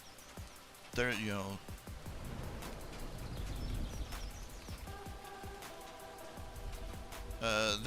they're not battleships. They're built to look impressive and to carry a lot of crap, and that's pretty much it. and more they have to waste tons of power on things like inertial suppressors, structural integrity fields, so on and so forth.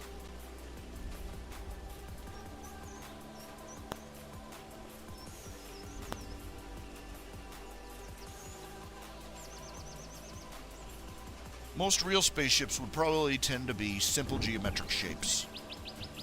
Aerodynamic, preferably if you're going to be going in and out of atmosphere. That's the thing about the Millennium Falcon. Even if the Millennium Falcon only ascended at like 50 miles an hour out of the atmosphere. Let's assume the Millennium Falcon goes like 50 to 100 miles an hour while it's in an atmosphere. You had that it's a big, clunky, asymmetrical shape with lots of surfaces to catch air, including that big satellite dish sticking out of the roof.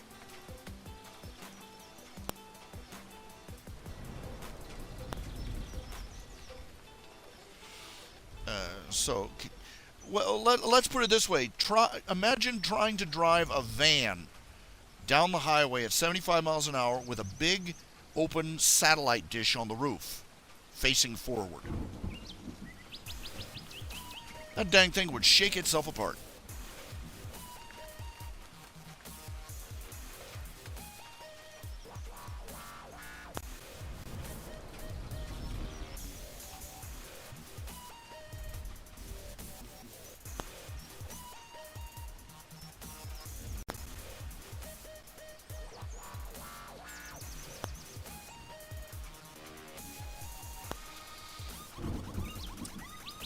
Truthfully, any sci-fi series is going to build ships based on the rule of cool. Firefly falls badly into that territory. That is not a ship designed for atmospheric re-entry.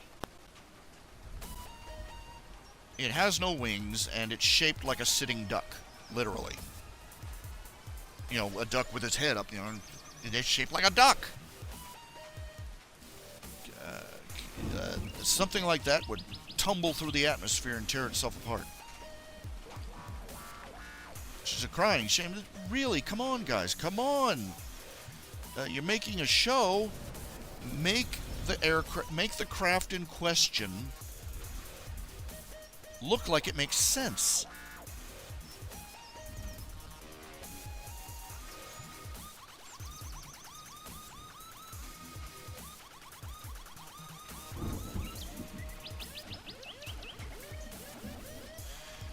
Think about Deep Space Nine.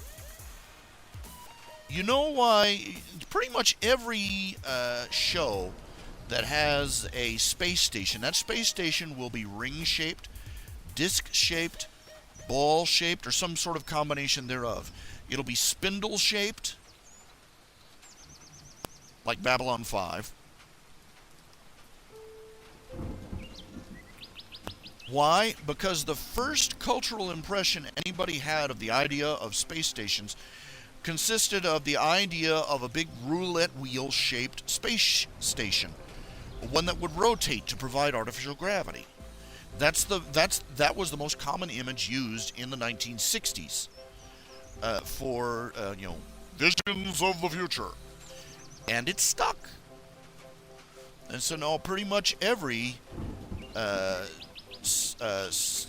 TV show copies that approximate design, even though the show might have technology that makes such a shape unnecessary or even counterproductive,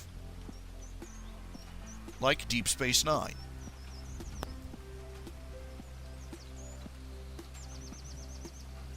What would you want a giant spaceport for spaceships to dock to look like?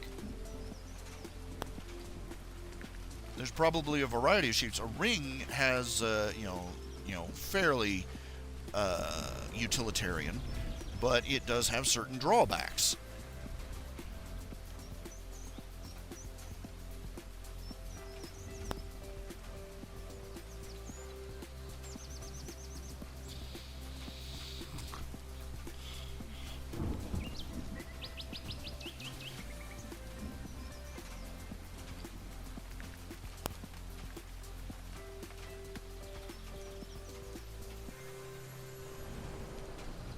One of the excuses that any science fiction story can make for the way ships are designed, which are fairly practical or impractical, is regardless of is that, well, they're designed for people, and people have certain expectations, psychological expectations. Look, for centuries, men have been flying. For over a century, men have been flying, and they fly sitting up. Realistically speaking, a plane designed for the pilot to lie down, face down, head forward, would be more efficient for a number of reasons.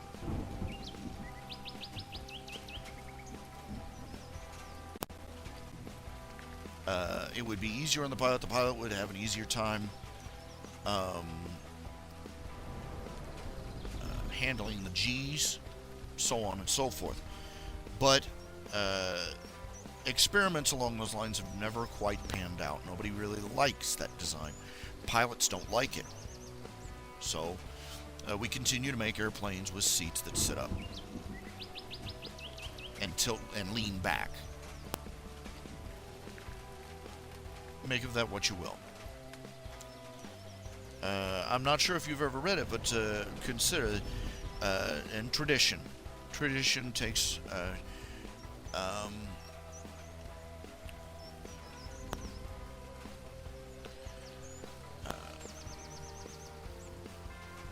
the design of the space shuttle, for instance, was influenced by the width of cartwheels in ancient Rome.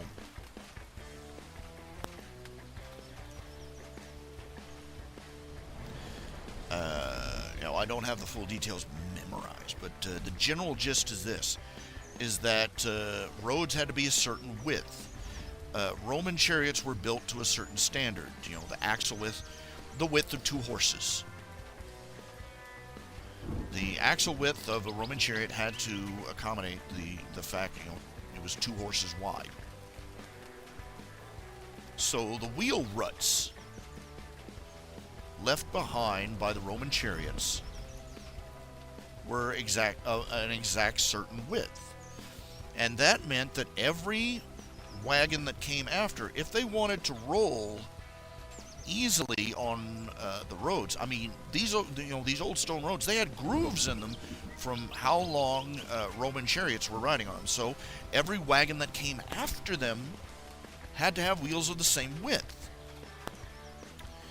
We move up in history, and that width was the same width used for mining carts on tracks due to manufacturing, the manufacturing chain.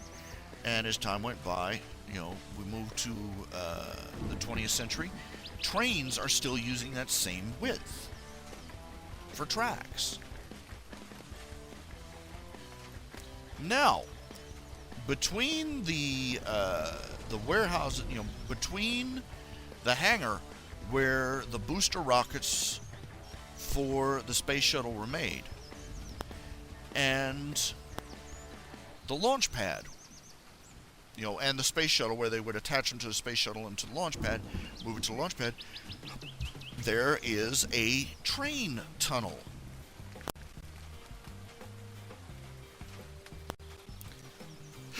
And it curves slightly. It's a certain width and it curves slightly, so they had to adjust the size, length, and shape of the space shuttle rockets so that they could fit through this train tunnel.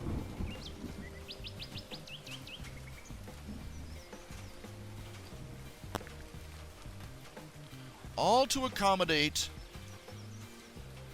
several thousand years of history, which started with the widths of 2 horses' rear ends.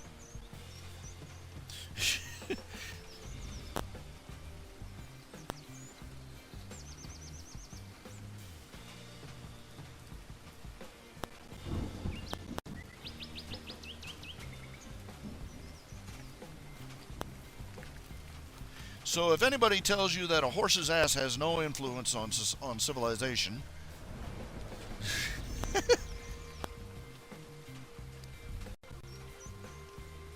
you have it.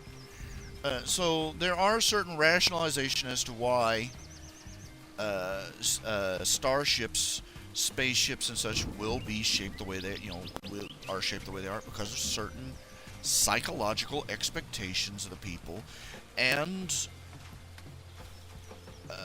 the paths laid down by their predecessors.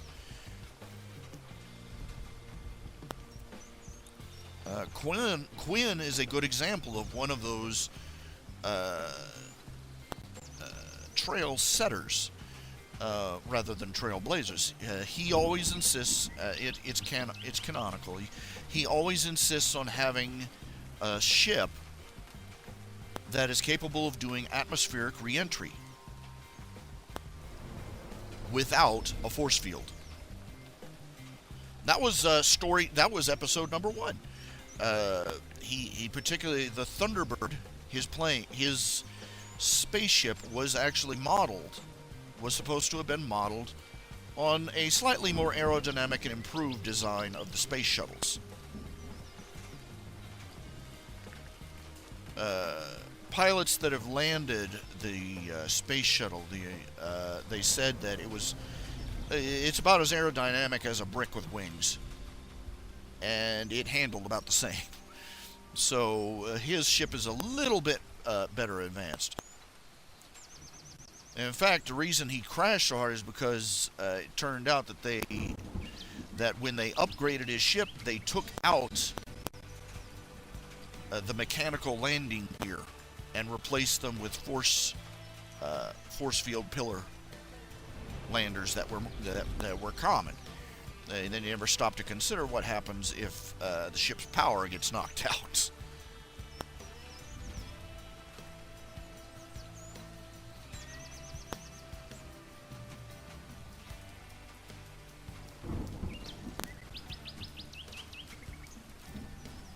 So, he has solid practical reasons for his ship being the way it is. A backup on top of a backup. He can, because of the way he asks that all his he be commissioned ships like this is so that he can dead stick the thing when it's coming in for an atmospheric landing.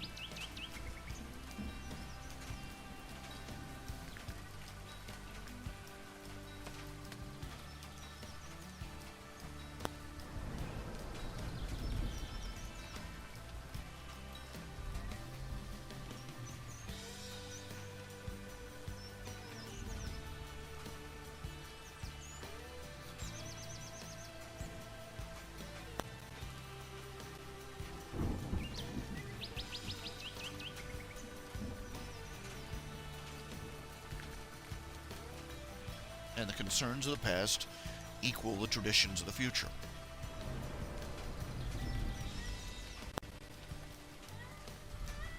Even then, there are certain things that require a more practical mindset to deal with.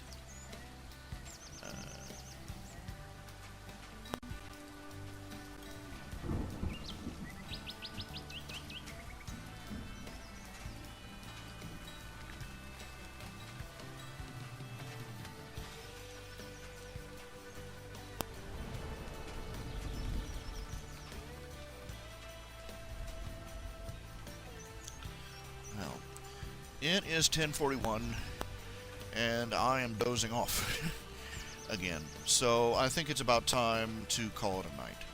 Thank you for tuning in. Let's take a quick look at what I'm doing here.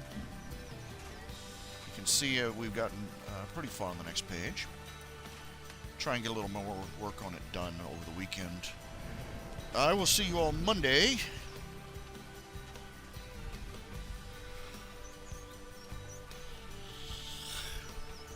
And see where we go from there. Ouch! Something went pop. Thank you, and thank you all for tuning in. Have a good night. Okay? Say a prayer for me. God knows I need it.